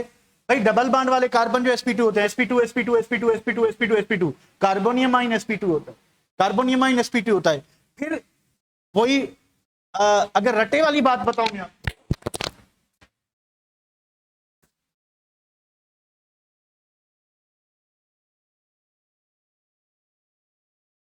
तो रटे वाली बात बताऊं आपको, रटे वाली बात यह है कि अगर आपको एक बेंजीन रिंग दिखाई देती है, ठीक है, number of ring, number of rings कितनी है, ठीक है, एन वैल्यू क्या होगा,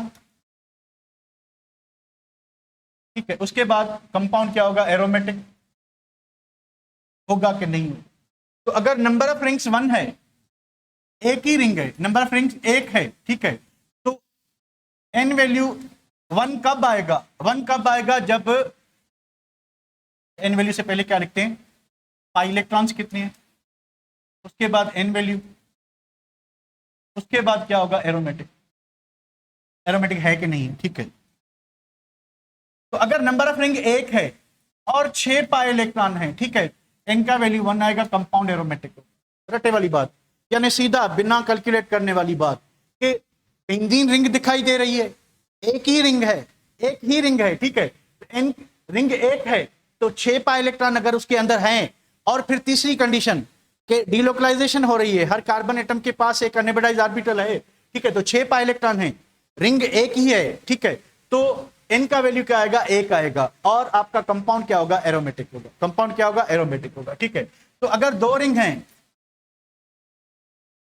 जैसे मान लें कि नेफ्थलीन है आपके पास, 2 रिंग हैं, ठीक है, तो नंबर ऑफ रिंग अगर 2 हैं तो 10 पाई इलेक्ट्रॉन होने चाहिए। अगर 10 पाई इलेक्ट्रॉन होंगे तो इनका वैल्यू 2 आएगा, इनका वैल्यू क्या आएगा, 2 आएगा, ठीक है। ये कंपाउंड आपका क्या होगा, एरोमेटिक।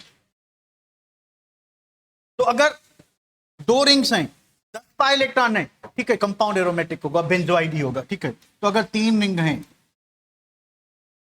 अगर 3 रिंग हैं, ठीक है, 3 रिंग हैं तो इसमें 14 पाई इलेक्ट्रॉन होंगे। अब देखें, 6 + 4 करें तो 10 होगा, +4 करें तो 14 होगा, तो 4 इलेक्ट्रॉन, यानी 2 पाई बार बढ़ते जाएंगे, ठीक है। तो एन का वैल्यू 3 आएगा, कंपाउंड क्या होगा, एरोमेटिक होगा। बस ये रटे वाली चीजें याद कर लें, ठीक है। तो वैसे आप निकालना चाहें तो निकाल सकते हैं। अगर इसकी मैं पूरी स्ट्रक्चर लिखूं तो आपकी स्ट्रक्चर नेफ्थलीन की ये है, तो इसमें टोटल पाई बॉन्ड कितने हैं, 5 हैं, तो पाई इलेक्ट्रॉन कितने होंगे, 10, तो 10 इलेक्ट्रॉन होंगे तो इनका वैल्यू क्या आएगा, 2 आएगा, ठीक है, इनका वैल्यू क्या आएगा, 2 आएगा। यहां तक क्लियर है बेटा, यहां तक कोई इशू, बढ़े आगे।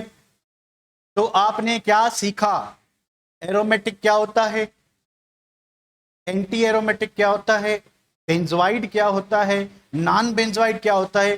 तो ऑल हेट्रोसाइक्लिक कंपाउंड्स अगर वो एरोमेटिक हैं, ऑल हेट्रोसाइक्लिक कंपाउंड अगर वो एरोमेटिक हैं, किस कैटेगरी में आएंगे? बेंजोइड में आएंगे, नॉन बेंजोइड में आएंगे? अगर हेट्रोसाइक्लिक कंपाउंड एरोमेटिक है तो किस कैटेगरी में आएंगे? बेंजोइड में कि नॉन बेंजोइड में? कौन बताएगा? कौन बताएगा? है कोई जो बता सके? नॉन बेंजोइड होंगे, नॉन बेंजोइड होंगे। चले बेटा बढ़ते हैं आगे, बढ़ते हैं आगे। तो यहां तक कोई प्रॉब्लम नहीं? यहां तक कोई प्रॉब्लम? यहां तक कोई प्रॉब्लम बेटा? ये चीजें हमने सीखने की कोशिश की, बेंजोइड क्या, नॉन बेंजोइड का, ये क्या वो क्या। अब हम आते हैं बेंजीन की तरफ, आते हैं कि बेंजीन खुद क्या होती है, कि बेंजीन खुद क्या होती है। What is benzene?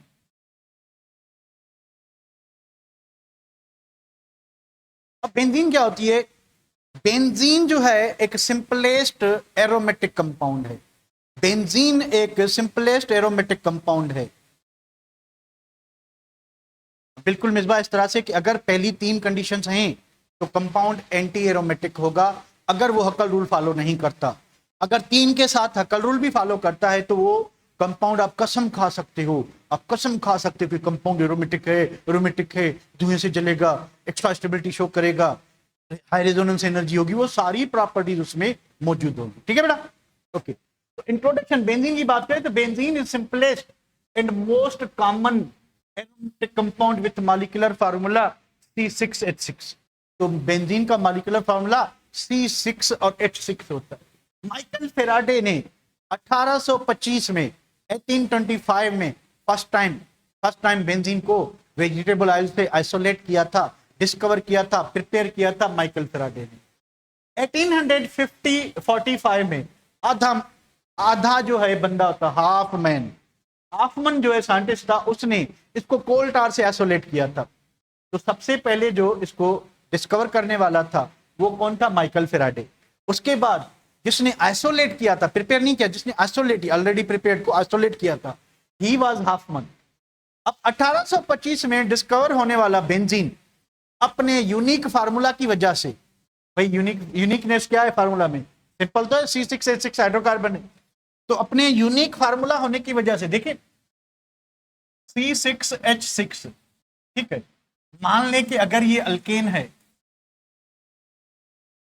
मान ले कि ये अगर साइक्लो अल्केन है, ठीक है, तो अल्केन है तो फार्मूला क्या होना चाहिए? CnH2n+2 वाला। अगर साइक्लो अल्केन है तो फार्मूला सेम होना चाहिए, CnH2n, ये होना चाहिए। सही है? सही है बेटा? कि अगर ये अल्केन है तो फार्मूला ये होना चाहिए, अगर ये साइक्लो अल्केन है तो फार्मूला ये होना चाहिए। सही है? क्या मैं सही लिख रहा हूं या गलत लिख रहा हूं? सही लिख रहा हूं? बिल्कुल सही लिख रहा हूं मैं तो। ठीक है, तो विथ रेस्पेक्ट टू दिस, अगर n इज इक्वल टू 6 है तो हाइड्रोजन कितने होने चाहिए? हाइड्रोजन जो है वो होने चाहिए 2 × 6 + 2, यानी इसके पास 14 हाइड्रोजन होने चाहिए थे। 2 6 12, 12 + 2 फार्मूला के हिसाब से 14। अगर ये साइक्लो अल्केन है तो इसके पास n = 6 है, तो इसके पास जो हाइड्रोजन होने चाहिए वो कितने होने चाहिए? 2 × 6, यानी इसके पास 12 हाइड्रोजन होने चाहिए। अगर ये अल्केन है तो इसके पास 14 हाइड्रोजन, 14 हाइड्रोजन होने चाहिए। अगर फिर ये है तो फिर इसके पास 12 हाइड्रोजन होने चाहिए। हैं कितने? हैं तो सिर्फ 6 हाइड्रोजन है। ठीक है, तो अगर ये अल्केन है, ठीक है, अगर ये अल्केन है तो हम क्या कहेंगे? डिग्री ऑफ अनसेचुरेशन फाइंड करेंगे, डिग्री ऑफ अनसेचुरेशन। अब डिग्री ऑफ अनसेचुरेशन क्या है? कि एक्सपेक्टेड हाइड्रोजन, कितने हाइड्रोजन होने चाहिए थे और हैं कितने? Actual hydrogen. ठीक है, इस रेशियो को क्या करोगे? डिवाइडेड बाय 2 पर। ठीक है, तो अगर बेंजीन जो है एक ओपन चेन कंपाउंड है, उसको हम अल्केन कंसीडर करते हैं। ठीक है, उसको हम क्या करते हैं? अल्केन कंसीडर करते हैं। तो इसके पास कितने हाइड्रोजन होने चाहिए थे? 14। हैं कितने? 6। डिफरेंस कितना आया? 8 का। 8 को 2 से डिवाइड करें तो इसमें 4 पाई इलेक्ट्रॉन, पाई बॉन्ड होने चाहिए, 4 पाई बॉन्ड, क्योंकि जब कंपाउंड में एक पाई बॉन्ड आता है तो 2 हाइड्रोजन एटम कम पड़ते हैं, एक पाई बॉन्ड आता है तो 2 हाइड्रोजन एटम कम पड़ते हैं, तो 8 हाइड्रोजन कम है, तो हम 2 से डिवाइड करेंगे तो हमें नंबर ऑफ पाई बॉन्ड का पता चलेगा कि अगर बेंजीन ओपन चेन कंपाउंड है तो बेंजीन में 4 पाई बॉन्ड होने चाहिए। कितने होने चाहिए? 4 पाई बॉन्ड। अगर बेंजीन साइक्लिक कंपाउंड है तो बेंजीन में बताएं कितने हाइड्रोजन होने चाहिए? आप बताओ कितने पाई बॉन्ड होने चाहिए अगर बेंजीन साइक्लिक कंपाउंड है? कौन बताएगा आप में? अगर बेंजीन साइक्लिक कंपाउंड है तो उसमें 3 पाई बॉन्ड होने चाहिए। कैसे? कि भाई यही फार्मूला अप्लाई करें कि एक्सपेक्टेड हाइड्रोजन होने कितने चाहिए थे? 12 हैं कितने? 6। ठीक है, तो इनको 2 से डिवाइड करोगे तो 12 में 6 गए, कितने रह गए? 6। कितने बच गए? डिफरेंस सॉरी कितना है? डिफरेंस किसका? एक्सपेक्टेड कितने है? ठीक है, माइनस करेंगे, ये मैंने फार्मूला थोड़ा गलत लिख लिया, तो एक्सपेक्टेड हाइड्रोजन माइनस कितने, एक्चुअल कितने हैं। ठीक है, एक्चुअल कितने हैं डिवाइडेड बाय 2 कर लो। ठीक है, तो हम डिवाइड कर रहे थे तो ये क्या होगा कि 14 माइनस 6 इज इक्वल टू क्या होगा? 8 होगा। तो 8 को 2 से डिवाइड कर लो, 4 पाई बॉन्ड। ठीक है, तो अब आप क्या कर रहे हो कि 12 हैं तो आप क्या करोगे कि 12 से माइनस 6 कर लो, तो आंसर क्या है? 6। तो डिवाइडेड बाय 2 करोगे, 2 से डिवाइड करोगे तो 3 पाई बॉन्ड होने चाहिए। ये बात समझ रहे हैं? तो अगर बेंजीन एक ओपन चेन कंपाउंड है तो उसके पास 4 पाई बॉन्ड होने चाहिए। अगर बेंजीन जो है वो रिंग कंपाउंड है तो उसके पास 3 पाई बॉन्ड होने चाहिए। तो ये फार्मूला जो है, ये फार्मूला डिमांड कर रहा है किस चीज की डिमांड कर रहा है? कि benzene is highly unsaturated compound. ये फार्मूला जिसमें हाइड्रोजन बहुत ही कम है, ये फार्मूला डिमांड कर रहा है। क्या डिमांड कर रहा है? कि भाई बेंजीन जो है वो हाईली अनसैचुरेटेड कंपाउंड होना चाहिए। पर जब बेंजीन की प्रॉपर्टीज देखी गई वो तो बिल्कुल सैचुरेटेड कंपाउंड की तरह बिहेव कर रहा था।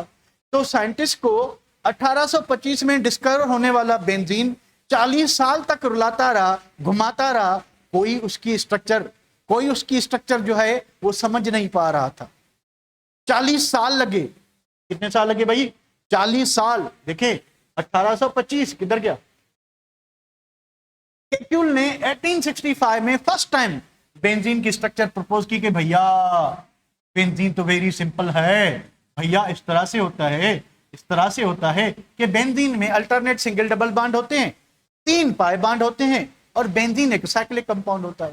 बेंजीन की उसने एक साइक्लिक रिंग स्ट्रक्चर प्रपोज की जिसमें कंजुगेटेड पाई बॉन्ड मौजूद थे। किसने? 40 साल बाद। अली बाबा 40 चोर, वो तो 40 चोर थे, 40 साल बाद जो है बेंजीन की रिंग स्ट्रक्चर प्रपोज की किसने? केक्यूल। ठीक है, उसके बाद क्या चीज है कि it is a colourless liquid. Benzene एक कलरलेस लिक्विड है, उसका कोई कलर नहीं होता। With characteristic smell, it is highly inflammable, इसको जल्दी आग लगती है, आग को जल्दी पकड़ता है। ठीक है, उसके बाद क्या चीज है कि it is a good non polar solvent for sulphur, iodine, resins, gums और दूसरे ऑर्गेनिक कंपाउंड, फेट्स वगैरह। ये इनऑर्गेनिक हो गए, सल्फर हो गया, आयोडीन हो गया। अब इसमें फास्फोरस नहीं लिखा तो आप फास्फोरस को भी डिसॉल्व कर सकते हो इसमें, यानी जितने भी नॉन पोलर सब्सटेंस होंगे वो इसमें डिसॉल्व हो जाएंगे, वो इसमें डिसॉल्व हो जाएंगे। It is miscible in water, immiscible in water. Immiscible का मतलब क्या है कि बेंजीन को जितना मर्जी चाहे पानी में डाल दो, बेंजीन डिसॉल्व नहीं होगा, थोड़ा सा भी नहीं होगा, बिल्कुल नहीं होगा। इनमिसिबल का मतलब है not soluble in any proportion, बिल्कुल डिसॉल्व नहीं होगा। ठीक है, उसके बाद क्या चीज है कि it is miscible with ethanol. अगर आप अल्कोहल में डालोगे तो अल्कोहल में ये क्या हो जाएगा? डिसॉल्व हो जाएगा। It melts at 5.5 degree centigrade and boils at 80.1 degree centigrade and it has peculiar smell. ठीक है, उसके बाद क्या चीज है? It is carcinogenic, causing blood cancer. खतरे की बात है कि बेंजीन के साथ अगर ज्यादा वक्त गुजारा जाए तो ये बहुत ही भयानक साबित हो सकता है। It can cause blood cancer, carcinogenic है, तो इससे दूर रहें, इतना ज्यादा इसके साथ वक्त ना बिताएं। ठीक है, तो बेंजीन से दोस्ती अच्छी नहीं है। तो भैया कार्सिनोजेनिक होता है, ब्लड कैंसर काज कर सकता है। It contains relatively high percent of carbon 92.3% and low percent of hydrogen. ठीक है, it is used in making dyes, इससे कलर बनते हैं। ठीक है, ड्रग्स, दवाइयां बनती हैं। नाइट्रोबेंजीन एक एक्सप्लोजिव मटेरियल के काम आ सकता है, ठीक है। उसके बाद benzene and substituted benzene derivatives are collectively called arenes. यानी अगर आपके पास बेंजोइड एरोमेटिक कंपाउंड है तो वो उसमें बेंजीन रिंग होगी। तो वो जो बेंजोइड एरोमेटिक कंपाउंड होगा, मिसाल तौर आपके पास टोलिन है, फिनोल है, एनिलीन है, बेंजोइक एसिड है, बेंजल्डिहाइड है, ठीक है, बेंजीन सल्फोनिक एसिड है, सब में बेंजीन रिंग है और उसके ऊपर क्या लगा हुआ है, डेरिवेटिव लगा है। तो डेरिवेटिव ऑफ बेंजीन को कलेक्टिवली क्या कहते हैं, एरीन्स कहते हैं। तो डेरिवेटिव ऑफ बेंजीन को एरीन्स कहते हैं। मुझे बताएं इनमें एरीन कितने हैं? CHO, पायरिडीन, फ्यूरान, ये सारे एरोमेटिक हैं, जितने भी लिखे हैं मैंने एरोमेटिक हैं। तो मुझे बता एरीन्स कितने हैं?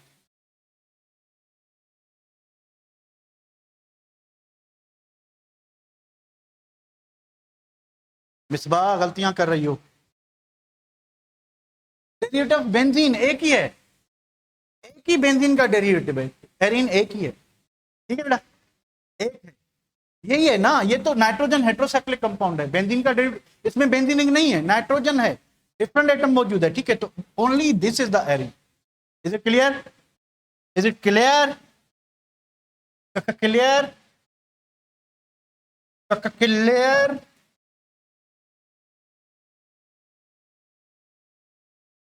आए भैया स्ट्रक्चर को डिस्कस करते हैं। बेंजीन की structure, benzene with its derivative लिखा है, हाँ बिल्कुल मैंने सही लिखा है। Benzene and its derivatives are collectively called, इनको एरीन्स कहते हैं। तो जो बेंजीन से ड्राइव हो, यानी बेंजीन रिंग में हाइड्रोजन निकला हो या बेंजीन रिंग्स फ्यूज हुई हो, बेंजीन रिंग बरकरार रहे, उसमें जो थोड़ी मॉडिफिकेशन आई उसकी वजह से जो डेरिवेटिव बना है उसको हम एरीन कहेंगे, ठीक है। इस बात समझ गई? समझ गए आप? Okay okay. अब क्रूशियल बात पे आते हैं कि भाई स्ट्रक्चर ऑफ बेंजीन, तो बेंजीन को 40 साल क्यों लगे उसकी स्ट्रक्चर दरियाफ्त करने में, तो थोड़ा हम भी सीख लेते हैं, हम भी कोशिश करते हैं कि भैया ऐसा क्यों हुआ था आखिर।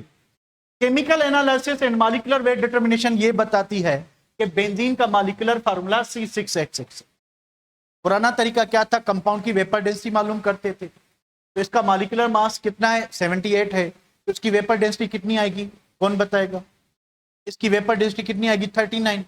तो वेपर डेंसिटी से मॉलिक्यूलर फार्मूला मालूम हुआ, वेपर डेंसिटी को 2 से मल्टीप्लाई करते हैं, मॉलिक्यूलर फार्मूला मिलता है। तो मॉलिक्यूलर मास मिला, उसके बाद इसका एम्पिरिकल फार्मूला मालूम किया गया। एम्पिरिकल फार्मूला से पता चला कि इसका एम्पिरिकल फार्मूला C6H6, C6H6 है, एम्पिरिकल फार्मूला क्या होगा, 1:1। वहां से पता चला कि इसका n जो है वो 6 आएगा, n को अगर 6 को इससे मल्टीप्लाई करेंगे तो इसका मॉलिक्यूलर फार्मूला मिला, ठीक है। अब ये मॉलिक्यूलर फार्मूला स्ट्रांगली डिमांड कर रहा है, इसके पास बहुत कम हाइड्रोजन है। अगर ये अल्केन है, तभी हमने सीखा था या मैंने आपको बताया था कि अगर ये अल्केन है तो इसके पास 8 हाइड्रोजन कम है। अगर ये साइक्लो अल्केन से कंपेयर करें तो इसके पास 6 हाइड्रोजन कम है। 6 हाइड्रोजन कम होने का मतलब इसमें 3 पाई बॉन्ड होने चाहिए, अगर ये ओपन चेन है तो फिर इसमें 4 पाई बॉन्ड होने चाहिए, ठीक है। तो ये फार्मूला डिमांड कर रहा है कि बेंजीन हाईली अनसेचुरेटेड कंपाउंड है, बेंजीन सेचुरेटेड नहीं हो सकता क्योंकि उसके पास कार्बन हाइड्रोजन रेशियो बहुत ही कम है, हाइड्रोजन जो है वो बहुत कम है, ठीक है। और it has 8 hydrogen atoms less than hexane. तो अगर ये हेक्सेन होता, ओपन चेन होता, अल्केन होता, इसके पास 8 हाइड्रोजन कम है। अगर ये साइक्लोहेक्सेन होता, ठीक है, तो इसके पास कितने, 6 हाइड्रोजन कम है, ठीक है। This molecular formula strongly suggests that benzene is highly unsaturated compound। तो ये मॉलिक्यूलर फार्मूला उस वक्त के साइंटिस्ट को मिसगाइड कर रहा था कि भाई मैं अनसेचुरेटेड कंपाउंड हूं। तो जब बेंजीन को अल्कीन जैसे रिएक्शन करवाए गए, मिसाल के तौर पे क्लोरीनेशन करवाई गई, ब्रोमिनेशन करवाई गई, नो रिजल्ट, ठीक है। पोटेशियम परमैंगनेट से रिएक्शन करवाया गया, नो रिजल्ट। तो बेंजीन तो वैसे बिहेव कर ही नहीं रहा था। जब बेंजीन को फेरिक क्लोराइड कैटालिस्ट यूज करके उसकी क्लोरीनेशन की गई तो बेंजीन ने एडिशन रिएक्शन नहीं दिया, बेंजीन ने एडिशन रिएक्शन नहीं दिया, बेंजीन ने उठा के सब्स्टिट्यूशन रिएक्शन मुंह पे मारा। बेंजीन ने एडिशन रिएक्शन नहीं दिया, बेंजीन ने उठा के मारा क्या, सब्स्टिट्यूशन रिएक्शन। साइंटिस्ट और हैरान और परेशान कि भैया ये क्या हो रहा है, बेंजीन का फार्मूला तो, या तो फार्मूला गलत बताया किसी ने, बेंजीन तो अनसेचुरेटेड है, पर वो सारे रिएक्शन तो सेचुरेटेड वाले देता जा रहा है। तो ये कंफ्यूजन थी जिसकी वजह से बेंजीन की स्ट्रक्चर मालूम करने में थोड़ा ताखीर हुई, थोड़ा लेट हुई, थोड़ा डिले हुआ, ठीक है। तो ये मॉलिक्यूलर फार्मूला सजेस्ट करता है कि बेंजीन हाईली अनसेचुरेटेड होना चाहिए, ठीक है बेटा। It was expected that benzene would behave like other unsaturated compounds, ठीक है। It was assumed as a cyclohexatriene, हम इसको इस तरह से अज्यूम कर रहे थे कि भाई ये नॉर्मल अल्कीन की तरह हम इसको साइक्लोहेक्साट्राइन, ट्राइन का मतलब क्या होगा, तीन डबल बॉन्ड, तीन डबल बॉन्ड है कंपाउंड में, तो साइंटिस्ट इसको एज अ ट्राइन, ट्राइन का मतलब ये हुआ कि अल्कीन है विथ 3 डबल बॉन्ड, तो वो इसको अल्कीन समझ रहे थे। वो ये जो है धोखा दे रहा था। हाथी के दांत खाने के और थे, दिखाने के और थे, इसमें भी वही बात थी, ये दिखा ये रहा था कि मैं अनसेचुरेटेड हूं, प्रैक्टिकली क्या था, सेचुरेटेड की तरह बिहेव कर रहा था, कंफ्यूजन क्रिएट कर रहा था। However when benzene is treated with chlorine or bromine in dark, it gives monosubstituted benzene. Expected instead of expected जो है, जब बेंजीन और बेंजीन को क्लोरीन से और ब्रोमीन से रिएक्ट करा गया, मैंने ये डार्क लिखा है पर ये कैटलिस्ट होगा क्या, यहाँ पे फेरिक ब्रोमाइड और आप फेरिक क्लोराइड कैटलिस्ट यूज करोगे तभी रिएक्शन होगा। तो अगर हम ये कैटलिस्ट यूज करते हैं तो बेंजीन मोनोसब्स्टिट्यूटेड यानी क्लोरो बेंजीन दे रहा था या ब्रोमो बेंजीन दे रहा था। यानी हमें जो एक्सपेक्टेड था कि ये जो डबल बॉन्ड है, इस डबल बॉन्ड को टूटना चाहिए, यहां पे हमें 2 ब्रोमीन ऐड हो, यानी डाइब्रोमो, हमें जो है डाइब्रोमो साइक्लोहेक्साडाइन मिलना चाहिए था, या ये डबल बॉन्ड टूट जाए तो 2 ब्रोमीन यहां पे ऐड हो जाए, या 2 ये टूट जाए तो 2 ब्रोमीन यहां पे ऐड हो जाए, यानी टोटल 6 ब्रोमीन ऐड हो जाए। पर नॉर्मली रूम टेम्परेचर पे ये रिएक्शन नहीं हो रहा था। बेंजीन बिल्कुल जो है रूम टेम्परेचर पे रिएक्शन देने के लिए तैयार नहीं था, ठीक है। हो क्या रहा था, हो ये रहा था कि सब्स्टिट्यूशन हो रही, ठीक है। आगे बढ़ते हैं। It is not oxidised by aqueous KMnO four, जबकि अल्कीन आसानी से केमेनोफोर से ऑक्सीडाइज हो जाते हैं, पर बेंजीन ऑक्सीडाइज नहीं हो रहा था, ठीक है। विद डाइल्यूट एसिड्स अल्कीन्स हो जाते हैं पर ये नहीं हो रहा था। Benzene reacts with bromine in the presence of levislated catalyst to produce monosubstituted bromine, ठीक है। अब हो क्या रहा था कि हम बेंजीन को मान रहे थे, बेंजीन को हम ये मान रहे थे कि बेंजीन इस तरह से हो सकता है। तो अगर बेंजीन ओपन चेन है, अगर बेंजीन ओपन चेन है तो इसमें कितने पाई बॉन्ड होने चाहिए, 4 पाई बॉन्ड। तो इसकी जो एक्सपेक्टेड स्ट्रक्चर की जा सकती थी वो ये, इसमें 2 ट्रिपल बॉन्ड हो, 1 डबल बॉन्ड हो, ठीक है।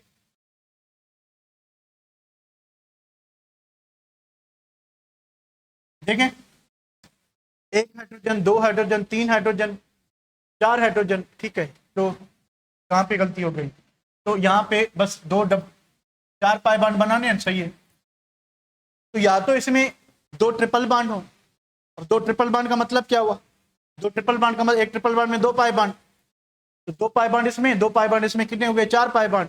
इसका फार्मूला भी C6 और H6 है। या तो बेंजीन इस तरह से हो सकता है अगर ओपन चेन है, फिर अगर, या फिर जो है बेंजीन जो है, अगर बेंजीन रिंग कंपाउंड है, अगर बेंजीन रिंग कंपाउंड है, ठीक है, तो बेंजीन को इस तरह से होना चाहिए, किस तरह से,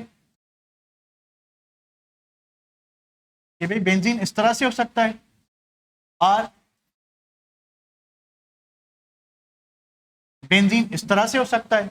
यानी या तो बेंजीनिंग में 3 अल्टरनेट डबल बॉन्ड हो, या फिर 3 पाई बॉन्ड ही लगाने दो, 1 ट्रिपल बॉन्ड हो, 1 डबल बॉन्ड हो, ठीक है। तो बेंजीन इन दोनों में से कोई हो सकता है, या बेंजीन इस तरह से हो सकता है, ठीक है। तो यहां तक पहले कंफ्यूजन चल रहा था कि भाई बेंजीन है कैसा, ओपन चेन है या क्लोज चेन है, ओपन चेन है या क्लोज चेन है, सेचुरेटेड है या अनसेचुरेटेड है। फार्मूला तो बता रहा था अनसेचुरेटेड है, और प्रॉपर्टीज कैसी शो कर रहा था, सेचुरेटेड जैसी।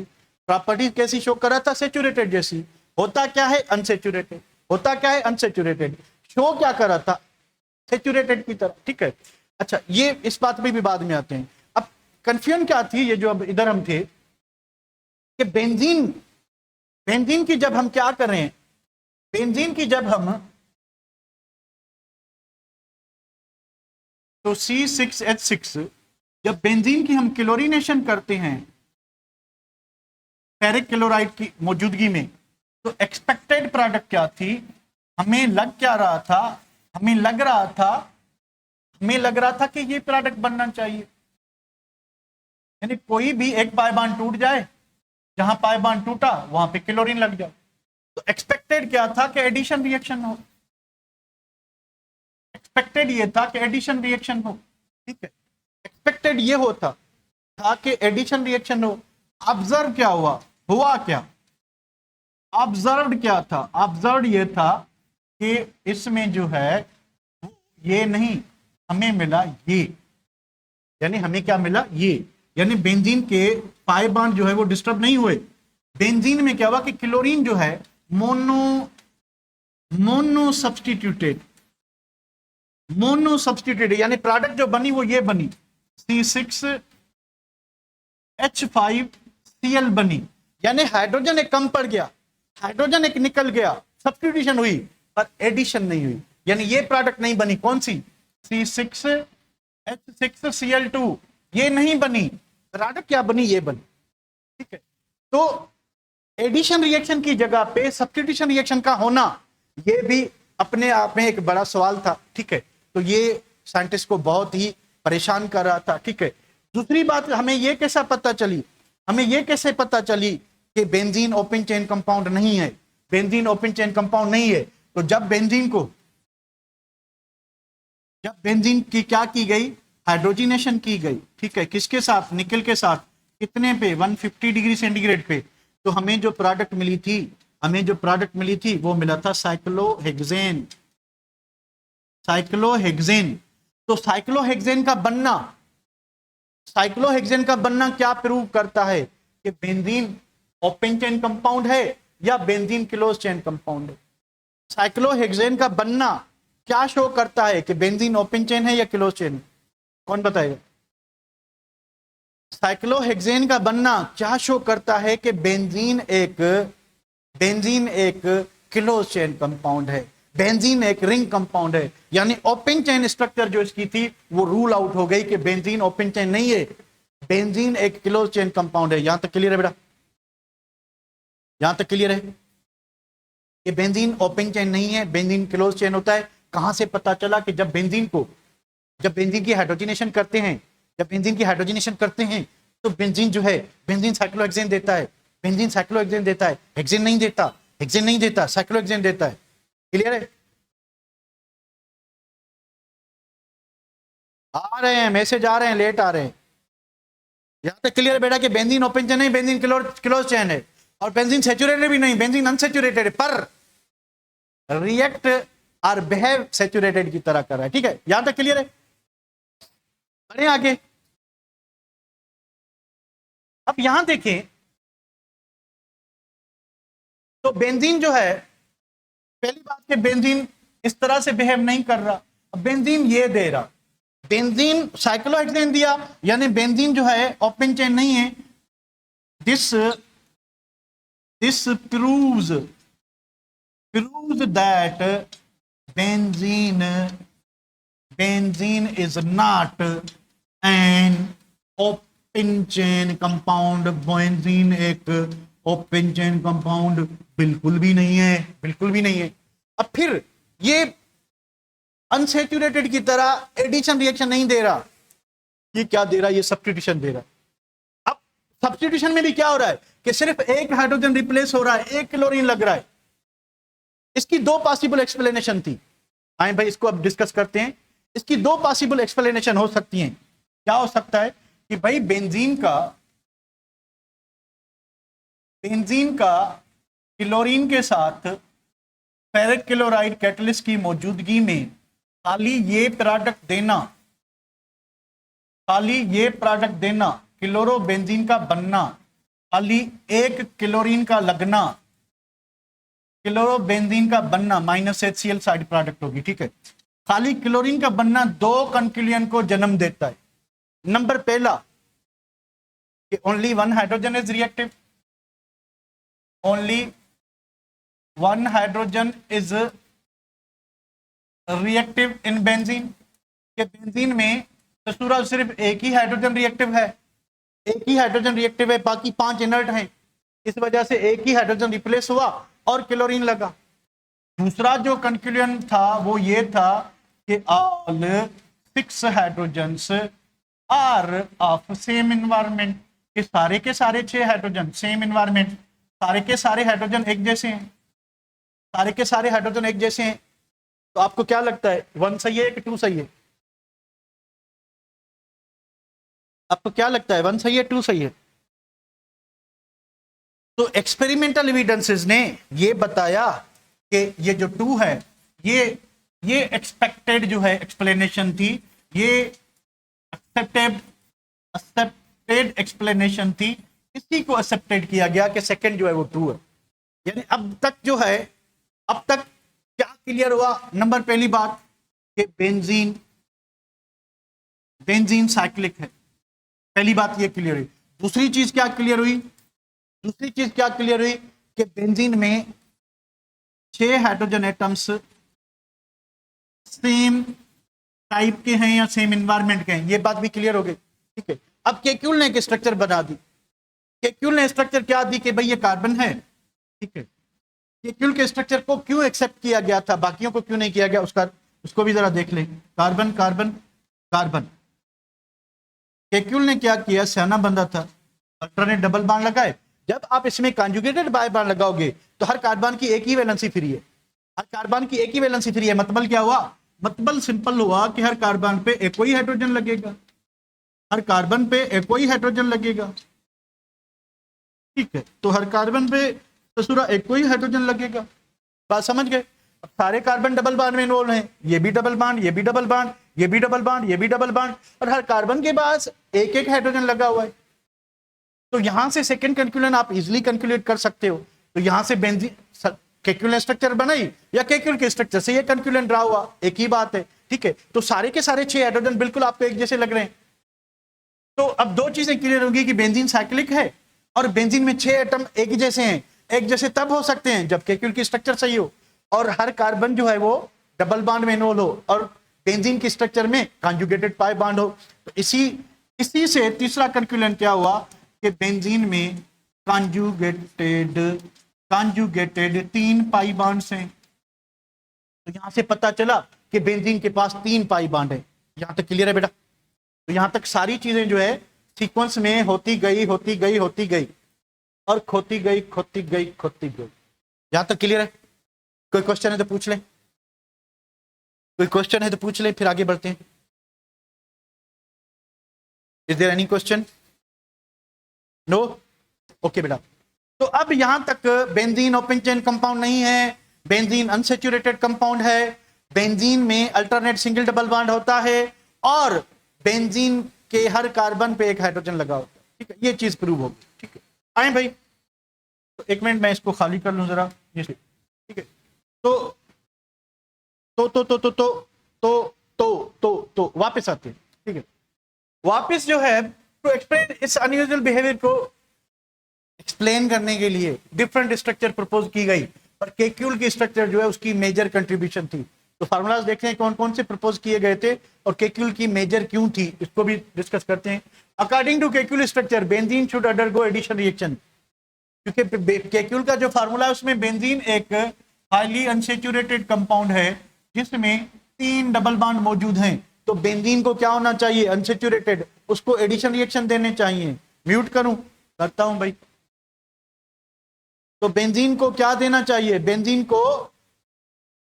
को एडिशन रिएक्शन देने चाहिए, पर बेंजीन देता क्या है? बेंजीन सब्स्टिट्यूशन देता है। Benzene substitution. One objection to Kekule formula was that it give 2 disubstituted product.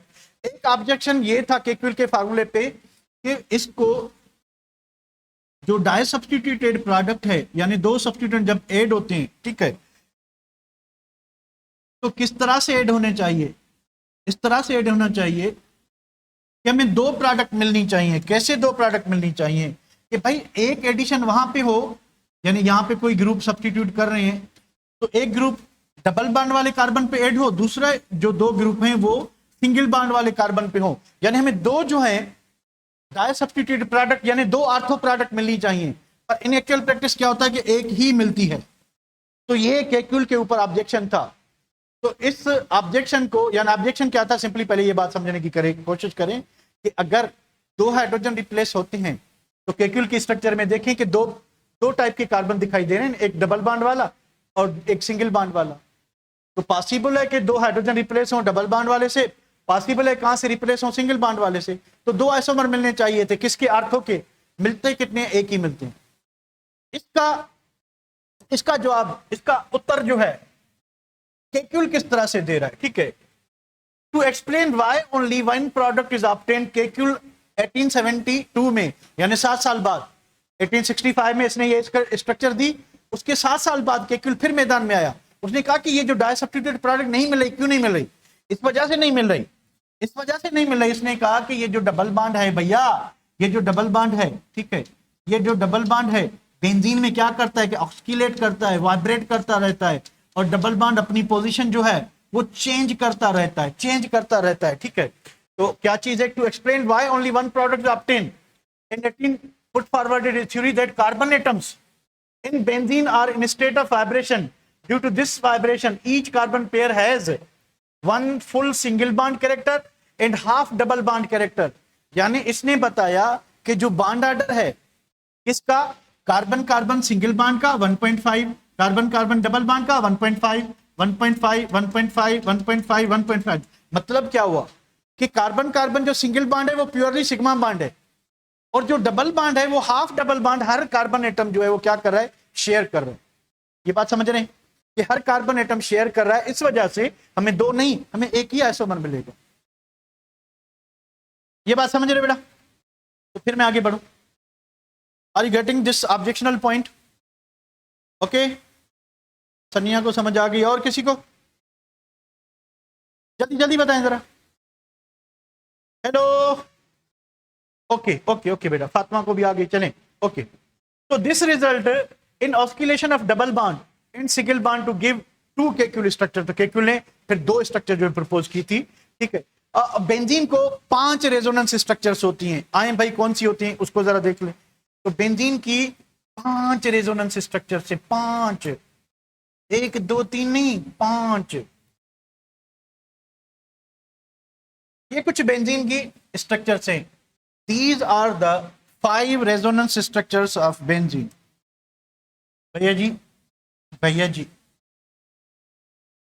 एक ये है, एक ये है, यानी ये 2, ये 3, ये 4 और ये 5, ठीक है। तो टोटल 40% कंट्रीब्यूशन इसकी है, 40% कंट्रीब्यूशन इसकी है, तो बाकी कितने रह गए, 20% में ये 3 जो है 20 डिवाइडेड बाय 3 यानी कितनी आएगी, 6 पॉइंट समथिंग जो है 6.66% इस डेवर की स्ट्रक्चर की कंट्रीब्यूशन है, ठीक है। तो केक्यूल की स्ट्रक्चर की मेजर कंट्रीब्यूशन है। अब इनको रेजोनेंस स्ट्रक्चर्स कहते हैं। इनको क्या कहते हैं, रेजोनेंस स्ट्रक्चर्स। रेजोनेंस स्ट्रक्चर्स को क्या कहते हैं, कैनोनिकल फॉर्म्स। कैनोनिकल फॉर्म्स कहते हैं। ये जो डिफरेंट कैनोनिकल फॉर्म्स हैं, इनमें कुछ फॉर्म्स जो हैं उसकी मेजर कंट्रीब्यूशन होती है। मेजर कंट्रीब्यूशन का मतलब कि जो मैंने आपको बताया कि जो रेजोनेंस स्ट्रक्चर होती है, कोई भी सिंगल स्ट्रक्चर, कोई भी सिंगल रेजोनेंस स्ट्रक्चर अगर कंपाउंड रेजोनेंस शो कर रहा है, कंपाउंड 2 स्ट्रक्चर में एग्जिस्ट कर रहा है, तो आप उसको 100% सिंगल स्ट्रक्चर से रिप्रेजेंट नहीं कर सकते। वो जो सिंगल स्ट्रक्चर है वो 100% एक्यूरेट कंपाउंड की नहीं होगी, तो वो डिफरेंट स्ट्रक्चर शो करेगा, और सबकी जो कंट्रीब्यूशन है वो मिला के एक रेजोनेंस हाइब्रिड बनता है, जिसमें सबकी कंट्रीब्यूशन शामिल होगी। तो किसकी मेजर होगी, किसकी माइनर होगी।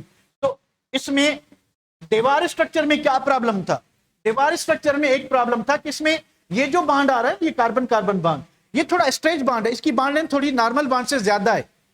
अब बॉन्ड को खींचने के लिए, यानी ये बॉन्ड क्या हो जाएगा, वीक हो जाएगा। ये बॉन्ड क्योंकि इसकी बॉन्ड लेंथ ज्यादा है, तो ये बॉन्ड वीक होना चाहिए, ये वीक होना चाहिए, ये वीक होना चाहिए। तो डेवार की स्ट्रक्चर में थर्मोडायनामिकली ये पॉसिबल नहीं कि आप बेंजीन को इस तरह से स्टेबल रख सकें कि उसका एक बॉन्ड खींच रहे। तो इसलिए इसकी माइनर कंट्रीब्यूशन है। एनर्जेटिकली ये फेवरेबल नहीं कि एक बॉन्ड जो है कार्बन कार्बन सिंगल बॉन्ड एक लंबा हो, ठीक है, पर इसमें सारे बॉन्ड जो है वो एक जैसे, सारे बॉन्ड एक जैसे हैं, ठीक है बेटा। तो इसी तरह से इसकी मेजर, अब ये स्ट्रक्चर जो है ये प्रपोज की थी रॉबिन्सन ने, ये स्ट्रक्चर प्रपोज की थी रॉबिन्सन ने, ये की थी बायर और आर्मस्ट्रांग ने, बायर एंड आर्मस्ट्रांग, इसको सेंट्रिक फार्मूला कहते हैं। तो ये डिफरेंट स्ट्रक्चर्स प्रपोज की गई थी, ये डिफरेंट स्ट्रक्चर्स प्रपोज की गई थी। इसमें जो मेजर कंट्रीब्यूशन है अभी तक केक्यूल की है, ठीक है, मेजर कंट्रीब्यूशन किसकी है, केक्यूल की है, ठीक है। तो अगर रॉबिन्सन स्ट्रक्चर लेनी हो और केक्यूल स्ट्रक्चर लेनी हो तो बताएं दोनों में सही कौन है। अब दोनों के जो हैं कुछ पॉजिटिव और नेगेटिव एस्पेक्ट्स हैं, तो बताएं बेंजीन, रॉबिन्सन और इसमें ज्यादा सही कौन सी है, रॉबिन्सन स्ट्रक्चर में और केक्यूल में ज्यादा सही कौन है किसी को आइडिया? केक्यूल स्ट्रक्चर रिएक्शन मैकेनिज्म को समझने में ज्यादा मदद देती है कि भाई बॉन्ड कौन सा टूटेगा, एरेनियम आयन जब बनेगा तो इसमें डीलोकलाइजेशन कैसे होगी। ये सिर्फ डीलोकलाइजेशन को तो बता रहा है, रिएक्शन मैकेनिज्म को समझने में हेल्प नहीं करेगा। तो जब कोई सब्स्टिट्यूएंट इलेक्ट्रोफाइल इस पे अटैक करके लगेगा तो लगने के बाद पॉजिटिव चार्ज डेवलप होगी, वो पॉजिटिव चार्ज कहां जाएगी, किस कार्बन पे जाएगी, डबल बॉन्ड की पोजीशन क्या होगी, वो हमें इस स्ट्रक्चर से नहीं, हमें केक्यूल की स्ट्रक्चर से पता चलता है। तो ज्यादा सही कौन सी स्ट्रक्चर है, ज्यादा सही कौन सी स्ट्रक्चर है? आप सब गलत थे, सब जितने भी बैठे। तो ज्यादा सही स्ट्रक्चर कौन सी है? केक्यूल की स्ट्रक्चर ज्यादा सही है, केक्यूल की स्ट्रक्चर ज्यादा सही है। तो इसको भी मैं सेव करता हूं।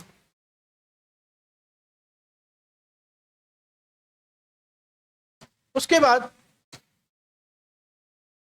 मॉलिक्यूलर ऑर्बिटल ट्रीटमेंट, बस ये आज की आखिरी टॉपिक करते हैं हम, ठीक है, 15 मिनट में हो जाएगी। तो आखिरी टॉपिक करते हैं आज की, molecular orbital treatment to benzene, molecular orbital theory की मदद, ठीक है। अब पहले तो एक्सरे और स्पेक्ट्रोस्कोपिक स्टडीज क्या बता रही हैं कि benzene is a flat hexagonal molecule, के बेंजीन एक फ्लैट है, इस तरह से मॉलिक्यूल है, ठीक है। इसमें कार्बन, ये कार्बन है, ये कार्बन है, हर कार्बन पे कार्बन है, और हाइड्रोजन और हाइड्रोजन और हाइड्रोजन और हाइड्रोजन एंड हाइड्रोजन, ठीक है। और इसमें एक डिलोक्लाइज पाई इलेक्ट्रॉन की शीट हो गई, ठीक है। अब ये बेंजीन बिल्कुल फ्लैट मॉलिक्यूल, इस तरह से, आप इस तरह से देखें या आप इस तरह से देखें कि बेंजीन में ये जो कार्बन, ये फ्रंट लुक है इसका, बेंजीन को मैंने सुला दिया, ठीक है। तो कार्बन हाइड्रोजन एक ही प्लेन पे होंगे, कार्बन हाइड्रोजन एक ही प्लेन पे होंगे, 120 डिग्री इनकी क्या होगी, एंगल होगी, 120 डिग्री एंगल होगी। हर कार्बन की sp2 हाइब्रिडाइजेशन होगी, और कार्बन कार्बन सिंगल बॉन्ड और कार्बन कार्बन डबल बॉन्ड दोनों की बॉन्ड लेंथ 1.397 एंगस्ट्रॉम होगी, जो के बीच में है। अगर आपके पास अल्केन का प्योर सिंगल बॉन्ड है तो 1.54 थी, अल्कीन का प्योर डबल बॉन्ड है तो 1.34 थी, ठीक है। ये इन दोनों के बीच में है। तो बेंजीन की जो बॉन्ड लेंथ है इन दोनों के बीच में है। ये हमें एक्सरे स्टडीज बता रहा है कि बॉन्ड लेंथ ऑफ कार्बन ये है और bond length of carbon hydrogen जो है वो 1.09। अब मॉलिक्यूलर ऑर्बिटल क्या कहती है कि मॉलिक्यूलर ऑर्बिटल ये कहती है कि बेंजीन का हर कार्बन sp2 हाइब्रिडाइज्ड है, बेंजीन का हर कार्बन sp2 हाइब्रिडाइज्ड, एक कार्बन हो गया, फिर दूसरा कार्बन हो गया, ठीक है, फिर तीसरा कार्बन हो गया, फिर चौथा कार्बन हो गया, फिर पांचवा कार्बन हो गया, फिर आ गया आपका छठा carbon, this is the 6th carbon. तो बेंजीन के 6 कार्बन आ गए भैया, 1 carbon, 2 carbon, 3 carbon, 4 carbon, 5 carbon, 6 carbon, और सबके सब कार्बन जो है sp2 हाइब्रिडाइज्ड है। सारे के सारे कार्बन क्या है, sp2 हाइब्रिडाइज्ड कार्बन। सब कार्बन जो है बेंजीन के अंदर sp2 हाइब्रिडाइज्ड है, sp2 हाइब्रिडाइज्ड है, चाहिए, ठीक है बेटा। तो sp2 हाइब्रिडाइज्ड है, तो बताएं हर कार्बन के पास एक अनहाइब्रिडाइज्ड ऑर्बिटल है? बिल्कुल है।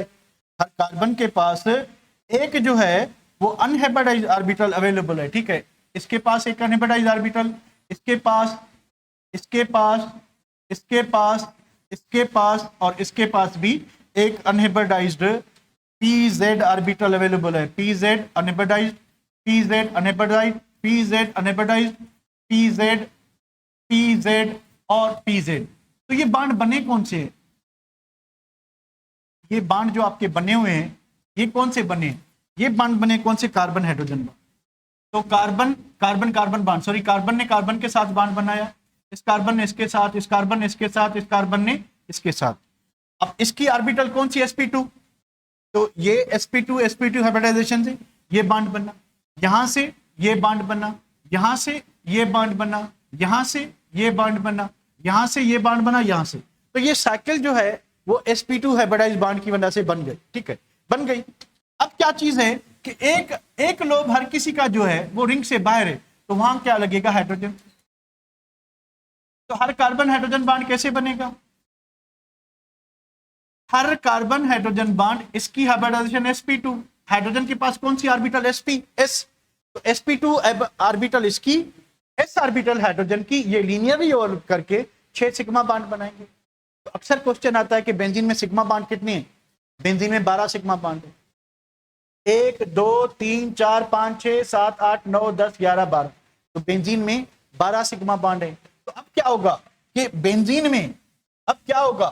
बेंजीन में क्या है कि 6 कार्बन, बेंजीन में 6 कार्बन, ये बांड बन गए।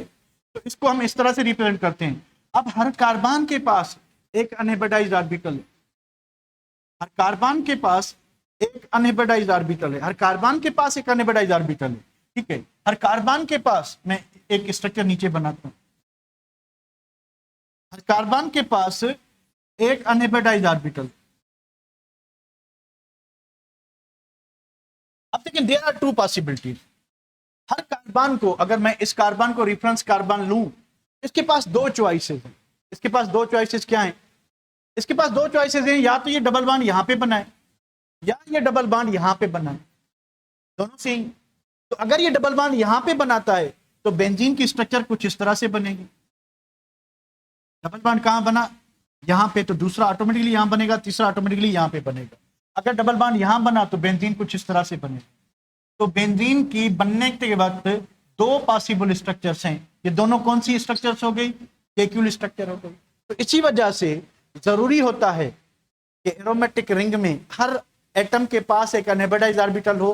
तो जब अनहाइब्रिडाइज्ड ऑर्बिटल होगी तो जो चॉइसेस होंगी, तो ये इससे, इसके साथ भी पाई बॉन्ड बना सकता है, इसके साथ भी पाई बॉन्ड बना सकता है, जब इन दोनों साइड वालों के पास एक अनहाइब्रिडाइज्ड ऑर्बिटल होगी, दोनों के पास एक अनहाइब्रिडाइज्ड ऑर्बिटल होगी, तभी ये 2 वे में क्या कर सकता है? बॉन्ड बना सकता है। तो जहां पे भी हर रिंग एटम में क्या होगा? हर रिंग एटम में के पास एक अनहाइब्रिडाइज्ड ऑर्बिटल होगी, तो वहां पे डीलोकलाइजेशन होगी, वहां पे डीलोकलाइजेशन होगी। यहां तक क्लियर है बेटा? तो बॉन्ड कैसे बने? बॉन्ड कैसे बने भाई? कि benzene molecule is regular flat hexagon, 6 carbon atom, 6 hydrogen atom lie in 1 plane. इस तरह से देखें तो यहां पे आपको कार्बन हाइड्रोजन 120 एंगल पे मिलेंगे। Each carbon atom is sp2 hybridized, हर कार्बन sp2 हाइब्रिडाइज्ड है। ठीक है, उसके अंदर 1 सिग्मा बॉन्ड होता है और 1 जो है pi bond, sorry sigma bond जो है बिटवीन कार्बन कार्बन होता है और sigma bond between carbon hydrogen होता है। ठीक है, उसके बाद क्या चीज है? 2 सिग्मा बॉन्ड होते हैं एडजेसेंट कार्बन के बीच में। ठीक है, all carbon carbon sigma bonds are linear overlapping से बनते हैं। अगर कार्बन कार्बन के बीच में एक कार्बन sp2 तो दूसरा भी sp2 होगा। ठीक है, अगर कार्बन हाइड्रोजन बॉन्ड को देखें तो कार्बन के पास sp2 ऑर्बिटल होती है और हाइड्रोजन के पास s, तो इनमें लीनियर ओवरलैपिंग से होगी। ठीक है, उसके बाद क्या है कि all carbon and carbon hydrogen bond angle 120 होगी। ईच कार्बन एटम, उसके पास जो 2pz अनहाइब्रिडाइज्ड ऑर्बिटल है वो पाई बॉन्ड बनाने के काम आएगी, वो पाई बॉन्ड बनाने के काम आएगी। चले मैं इसको हटा के नीचे आते हैं। तो ये जो अनहाइब्रिडाइज्ड ऑर्बिटल में 2 टाइप की पेयरिंग हो सकती है, ये भी हमने डिस्कस किया। अभी हमने क्या डिस्कस किया कि इनमें 2 टाइप की पेयरिंग हो सकती है। कैसे हो सकती है बेटा? इस तरह से हो सकती है कि ये जो आपका है, आइदर ये पाई बॉन्ड यहां बनाए या यहां बनाए।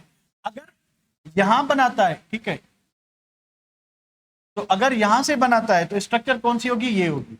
अगर यहां से बनाता है तो स्ट्रक्चर कौन सी होगी? ये होगी। ठीक है, तो आपका डबल बॉन्ड यहां भी बन सकता है, आपका डबल बॉन्ड यहां पे भी बन सकता है। तो ये डिफरेंट पेयरिंग्स जो हैं वो हो सकती है। ठीक है, उसके बाद क्या चाहिए कि unhybridized pz orbital partially overlap to form continuous sheet of pi electron. Pi electron की एक कंटीन्यूअस शीट बन जाएगी, यानी ये जो पाई बॉन्ड है ये बिल्कुल बिल्कुल हर कार्बन जो इसमें पाई बॉन्ड में इन्वॉल्व है, ठीक है।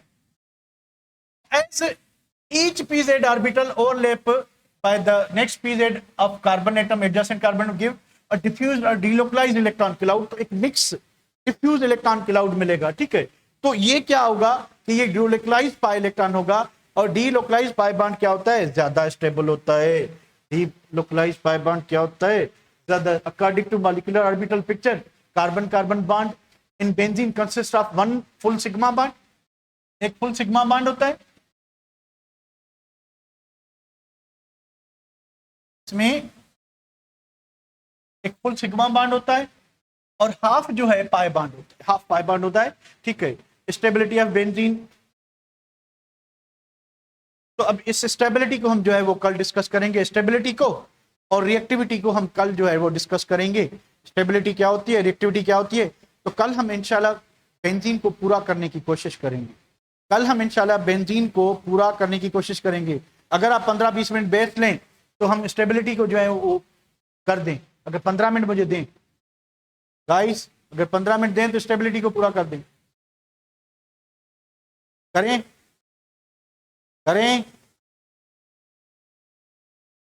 कर लेते हैं बेटा, ठीक है, देने देते हैं, ठीक है, कर लेते हैं। तो what is the stability of benzene, ठीक है। फिर कल मे बी लाइट हो ना हो, ठीक है, कल हो ना हो, मूवी है ना शाहरुख खान की, कल हो ना हो, किसने देखा। तो बेंजीन इतने सारे मरहलों में गुजर के हमने ये देखा कि बेंजीन में एक डीलोकलाइज्ड पाई इलेक्ट्रॉन की कंटिन्यूस शीट होती है। यानी ये जो पाई बॉन्ड बेंजीन में होता है अल्कीन की तरह लोकलाइज, यानी अकेला नहीं होता, इसको 6 न्यूक्लियस बेंजीन के क्या करते हैं, अट्रैक्ट करते हैं। तो ये पाई बॉन्ड मजबूत होता है, ये पाई बॉन्ड क्या होता है, मजबूत होता है। बरसात वाले जहाज भी आ गए हैं, तो इनसे भी देखते हैं जितना चल सकते हैं, ठीक है। तो benzene is extraordinary stable molecule, benzene एक बहुत ही ज्यादा एक्स्ट्राऑर्डिनरी स्टेबल मॉलिक्यूल है। The stability of benzene is due to extended delocalization, की पूरी रिंग में पाई इलेक्ट्रॉन शीट बिखरी हुई है, ठीक है। उसके बाद क्या चीज है, उसके बाद यह कि the extent of stability of benzene is measured by the hypothetical compound. हम बेंजीन को कंसीडर करते हैं क्या, कि बेंजीन एक साइक्लोहेक्साट्राइन है। बेंजीन एक हाइपोथेटिकल कंपाउंड है, साइक्लोहेक्साट्राइन 135 साइक्लोहेक्साट्राइन। तो ये अल्कीन से कंपेयर करते हैं इसको। अब स्टेबिलिटी अल्कीन्स की जो है, अल्कीन्स की स्टेबिलिटी दो तरीकों से मेजर हो सकती है। अल्कीन्स की स्टेबिलिटी दो तरीकों से मेजर हो सकती है। One is the heat of hydrogenation, other is the heat of combustion. तो हम क्योंकि ये अनसैचुरेटेड कंपाउंड है तो हम ज्यादा कंफर्टेबल हैं किससे, हीट ऑफ हाइड्रोजनेशन से। हीट ऑफ हाइड्रोजनेशन क्या होता है, जब आप किसी भी अल्कीन पे क्या करोगे, मान लें कि आपके पास साइक्लो क्या है, पेंटीन है, ठीक है। आपने 2 हाइड्रोजन ऐड किए, तो ये बन गया साइक्लो पेंटेन, यानी यहां पे 2 हाइड्रोजन लग गए ना, तो 2 सिग्मा बॉन्ड बन गए। तो हमने कल पढ़ा था कि एडिशन रिएक्शन जो है, एडिशन रिएक्शन एक्सोथर्मिक होता है, एंडोथर्मिक होता है, एक्सोथर्मिक होता है। हमने कल पढ़ा था कि एडिशन रिएक्शन एक्सो होता है तो यहां से एनर्जी रिलीज होगी। कितनी एनर्जी रिलीज होगी, तो जब आप एक पाई बॉन्ड तोड़ के 2 हाइड्रोजन लगाओगे तो जो एनर्जी रिलीज होती है वो होती है -119.5 किलो जूल पर मोल। इस एनर्जी को कहते हैं हीट ऑफ हाइड्रोजनेशन। इस एनर्जी को क्या कहते हैं, हीट ऑफ हाइड्रोजनेशन। अब जितनी ये एनर्जी कम होगी, कम होगी, उतना कंपाउंड ज्यादा स्टेबल होगा। जितनी हीट ऑफ हाइड्रोजनेशन ज्यादा होगी, उतना कंपाउंड क्या होगा, लेस स्टेबल होगा, ठीक है। This can be predicted from the heat of hydrogenation, ठीक है। तो the heat of hydrogenation of 1 pi bond of alkene is -119, ठीक है। तो अगर हम बेंजीन को ट्राइन कंसीडर करते हैं तो हमने क्या करना होगा कि इसको 3 से मल्टीप्लाई करें, यानी क्योंकि बेंजीन में 3 हाइड्रोजन है, तो अल्कीन में अगर एक पाई बॉन्ड टूटेगा, 2 हाइड्रोजन ऐड होंगे तो 119 एनर्जी रिलीज होगी। अगर 3 टूटेंगे तो 3 से मल्टीप्लाई करने, यानी कितनी होनी चाहिए, इतनी बेंजीन की हीट ऑफ हाइड्रोजनेशन होनी चाहिए। यानी जब आप बेंजीन में 3 हाइड्रोजन मॉलिक्यूल ऐड करें तो एक्सपेक्टेड एनर्जी इसके ट्रिपल होनी चाहिए। कितनी होनी चाहिए,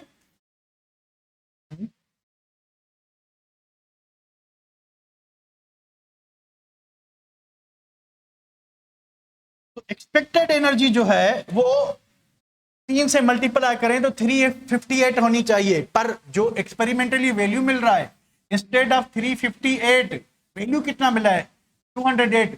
तो ये क्या था, ये था आपका एक्सपेक्टेड, यानी हम उम्मीद कर रहे थे, हम सब उम्मीद से हैं, ठीक है, हम उम्मीद कर रहे थे कि इतनी एनर्जी खारिज होती, ऑब्जर्व्ड हुई कितनी, ऑब्जर्व्ड हीट ऑफ हाइड्रोजनेशन कितनी, इतनी, डिफरेंस कितना आया, डिफरेंस आया 150 किलो जूल पर मोल का। ये जो डिफरेंस है इसको कहते हैं रेजोनेंस एनर्जी, ये जो डिफरेंस है इसको कहते हैं resonance energy. What is resonance energy? Expected heat of hydrogenation, observed experimentally observe कितना हुआ वो हीट ऑफ हाइड्रोजन, दोनों का जो डिफरेंस है, this difference is called resonance energy. जितनी रेजोनेंस एनर्जी ज्यादा होगी, अब बेंजीन में कितने पाई बांड है 3, तो आप इसको 3 से डिवाइड करें, इसका मतलब है कि बेंजीन का हर पाई बांड, बेंजीन का हर पाई बांड, बेंजीन का हर पाई बांड अल्कीन के पाई बांड से 50 किलो जूल पर मोल ज्यादा स्ट्रांग होगा। बेंजीन का हर पाई बांड, बेंजीन का हर पाई बांड अल्कीन के पाई बांड से 50 किलो जूल पर मोल ज्यादा स्ट्रांग होगा। नॉर्मली बेंजीन के अल्कीन के पाई बांड की, अल्कीन में जो पाई बांड होता है उसकी एनर्जी कितनी है 251। तो बेंजीन के अंदर जो कार्बन कार्बन डबल बांड यानी पाई बांड होगा उसकी एनर्जी कितनी होगी 301। 50 किलो जूल पर मोल क्या होगी, ज्यादा एनर्जी खारिज होगी, ज्यादा एनर्जी खारिज होगी पाई बांड बनने के वक्त। तो जब आप इसमें हाइड्रोजन ऐड करोगे तो इसमें 50 किलो जूल पर मोल ज्यादा एनर्जी रिलीज होगी, इसमें 50 किलो जूल पर मोल कम एनर्जी रिलीज होगी, यानी इसकी हीट ऑफ हाइड्रोजनेशन कम है बेंजीन की। तो जितनी हीट ऑफ हाइड्रोजनेशन कम होगी उतना कंपाउंड ज्यादा स्टेबल होता है। तो हम जो एक्सपेक्ट कर रहे हैं वैल्यू उसको कहते हैं एक्सपेक्टेड हीट ऑफ हाइड्रोजनेशन, और एक्सपेरिमेंटली वैल्यू मिला कितना उसको कहते हैं ऑब्जर्व्ड हीट ऑफ हाइड्रोजनेशन। तो एक्सपेक्टेड को जब आप ऑब्जर्व से डिफरेंस लोगे, the difference is called resonance energy. तो बेंजीन की वेरी हाई रेजोनेंस एनर्जी होती है 150 किलो जूल पर मोल। ये बात समझ रहे बेटा? तो बेंजीन क्यों एक्स्ट्रा ऑर्डिनरी स्टेबल होता है? इस वजह से क्योंकि उसकी रेजोनेंस एनर्जी बहुत ज्यादा होती है। तो जितनी रेजोनेंस एनर्जी ज्यादा होगी उतना delocalize pi electron pi bond ज्यादा स्टेबल होगा। ठीक है बेटा, अब यही चीज लिखा हुआ है। ठीक है, अब आगे आते हैं। तो जितनी हीट ऑफ हाइड्रोजनेशन कम होगी उतना रेजोनेंस एनर्जी ज्यादा होगी, पाई बांड मजबूत होगा। अब आप पूछ रहे थे कि रेजोनेंस क्या होता है, चलिए मैं रेजोनेंस को देख लेते हैं। मिसबा आप पूछ रही थी, ठीक है। अब देखिए बेंजीन जो है, ठीक है, रेजोनेंस क्या होता है कि अगर हम सेम कंपाउंड को दो डिफरेंट स्ट्रक्चर में क्या करते हैं, रिप्रेजेंट करते हैं। मान लिया आपके पास ये बेंजीन, बेंजीन का खेल बहुत हो गया, दूसरा कोई कंपाउंड लेते हैं। हमारे पास एसीटेट आयन है CH3 C double bond O minus, यहां पे एक अनशेयर्ड पेयर है, इसके पास नेगेटिव चार्ज की फॉर्म में। अब क्या हुआ, अब दोनों ऑक्सीजन एटम में अगर ये डबल बॉन्ड इधर आ जाए तो ये डबल बॉन्ड टूट जाएगा। तो ये अपना अनशेयर्ड पेयर इससे डबल बॉन्ड के बनाने के लिए काम आएगा। क्यों आएगा? क्योंकि इस कार्बन पे इलेक्ट्रोफिलिक कार्बन इसे पार्शियल पॉजिटिव चार्ज है, इसके पास नेगेटिव चार्ज है, तो ये इलेक्ट्रोफिलिक या न्यूक्लियोफिलिक, यहाँ पे पाई बांड बनेगा। अगर यहाँ पे पाई बांड बनेगा तो इसकी दूसरी स्ट्रक्चर बनेगी, क्या बनेगी CH3 CO माइनस, इस पे अनशेयर्ड पेयर आ गया, यहाँ पे डबल बॉन्ड आ गया। तो दोनों स्ट्रक्चर में फर्क क्या है? दोनों कंपाउंड सेम ही है पर दोनों की स्ट्रक्चर चेंज है। तो इन स्ट्रक्चर को हम क्या कहते हैं? Resonance structures. रेजोनेंस स्ट्रक्चर्स, और इनको क्या कहते हैं? इनको कहते हैं हम canonical forms. Canonical forms, canonical forms. जितनी कंपाउंड की रेजोनेंस स्ट्रक्चर्स ज्यादा होंगी, जितनी कंपाउंड की रेजोनेंस स्ट्रक्चर ज्यादा होंगी, कंपाउंड ज्यादा स्टेबल होगा। जितनी कंपाउंड की रेजोनेंस स्ट्रक्चर ज्यादा होंगी, कंपाउंड ज्यादा स्टेबल होगा। ये बात समझ रहे हैं कि बेंजीन की 5 रेजोनेंस स्ट्रक्चर है, इसकी 2 हैं, ठीक है। तो ये कम स्टेबल होगा, यानी आप जितनी रेजोनेंस स्ट्रक्चर ज्यादा होंगी उतनी जो है स्टेबिलिटी क्या होगी, ज्यादा होगी। तो व्हाट इज रेजोनेंस? रेजोनेंस एक प्रोसेस है जिसमें आप एक ही कंपाउंड की 2 डिफरेंट स्ट्रक्चर बना सकते हो। उन 2 डिफरेंट स्ट्रक्चर में आपने करना क्या है? आपने एटम्स को वहीं रहने देना है, एटम्स की छेड़खानी नहीं करनी। यहां पे देखिए क्या हुआ है, यहां पे देखिए कार्बन यहीं पे है, कार्बन यहीं पे है, ऑक्सीजन यहीं पे, हमने एटम्स को नहीं छेड़ा, हमने क्या किया, ये जो मूवेबल इलेक्ट्रॉन पेयर्स हैं इनको इधर उधर कर दिया, तो इलेक्ट्रॉन पेयर्स मूव करते हैं। तो ये जो डिलोकलाइज पाई इलेक्ट्रॉन्स होते हैं या लोन पेयर होता है या आपकी रेजोनेंस स्ट्रक्चर होती हैं या कैनोनिकल फॉर्म्स होती हैं, एटम्स अपनी जगह पे ही रहते हैं, सिर्फ जो पाई इलेक्ट्रॉन्स हैं, डिलोकलाइज पाई इलेक्ट्रॉन्स हैं, वो मूव करते हैं। बेंजीन में भी ऐसा ही हो रहा है, ये देखिए, तो ये बेंजीन है, तो इसकी रेजोनेंस स्ट्रक्चर कैसे बनेगी, इस पाई बॉन्ड को इधर लाएं, इस पाई बॉन्ड को इधर लाएं, इस पाई बॉन्ड को इधर लाएं, तो कार्बन अपनी जगह पे ही रह गया, हाइड्रोजन अपनी जगह पे ही रहा। सिर्फ क्या हुआ ये कि ये जो पाई इलेक्ट्रॉन से पहले डबल बॉन्ड इधर था, अब इधर आ गया। फर्क क्या है कि डबल बॉन्ड इधर था, यहाँ पे जहां पे सिंगल बॉन्ड था यहाँ पे डबल बॉन्ड हो गया, यहाँ पे जो डबल था वो सिंगल हो गया। तो इन स्ट्रक्चर्स को हम कहते हैं रेजोनेंस स्ट्रक्चर। इन स्ट्रक्चर्स को क्या कहते हैं, रेजोनेंस स्ट्रक्चर्स कहते हैं। तो what is resonance? A process in which different structures can be drawn for the same compound. एक ही कंपाउंड की डिफरेंट स्ट्रक्चर बना सकते हैं which involve same position of atoms, atom की पोजीशन वहीं की वहीं रहेगी, but different pairing of pi electrons, उनमें पाई इलेक्ट्रॉन की जो पेयरिंग है वो सिर्फ, या लोन पेयर की जो पेयरिंग है वो डिफरेंट होगी। ठीक है बेटा? अच्छा, different structure are called canonical forms. ठीक है, none of the single canonical form represent actual structure of benzene. कोई भी कंपाउंड की एक कैनोनिकल फॉर्म जो है वो पूरी 100% एक्यूरेट नहीं होती। Actual structure of benzene is resonance hybrid of all these canonical forms. 5 की 5 स्ट्रक्चर मिलके एक स्ट्रक्चर बनाएंगी, वो बेंजीन की परफेक्ट स्ट्रक्चर होगी, पर वो एग्जिस्ट नहीं करेगी क्योंकि वो 5 का मिक्सचर।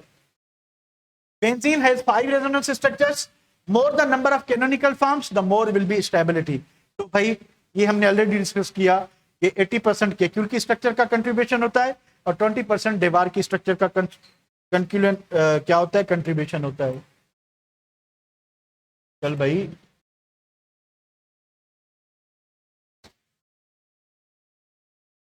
ये कल करेंगे। ठीक है, इस तरह से हमने क्या डिस्कस किया कि बेंजीन एक एक्स्ट्रा ऑर्डिनरी स्टेबल मॉलिक्यूल होता है। उसकी स्टेबिलिटी कहां से हमने मालूम की? हमने उसकी स्टेबिलिटी प्रेडिक्ट की, किससे? हीट ऑफ हाइड्रोजिनेशन से। Heat of hydrogenation, heat of combustion जितना कम होगी उतना कंपाउंड की रेजोनेंस एनर्जी ज्यादा होगी और वो ज्यादा स्टेबल होगा। So this is all about today's lecture. Hopefully आपको बेंजीन थोड़ा थोड़ा समझ आया होगा। ठीक है बेटा? तो कल इसकी हम प्रिपरेशन और कल हम इसके रिएक्शंस करेंगे और इसके कुछ सब्स्टिट्यूटेड प्रोडक्ट्स और इसका जो इन्फ्लुएंस ऑन द रिएक्टिविटी होता है वो भी कर लेंगे। ठीक है बेटा? तो अभी आपको अगर कुछ पूछना है फॉर्म के सिलसिले में तो आप पूछ सकते हो। अभी अगर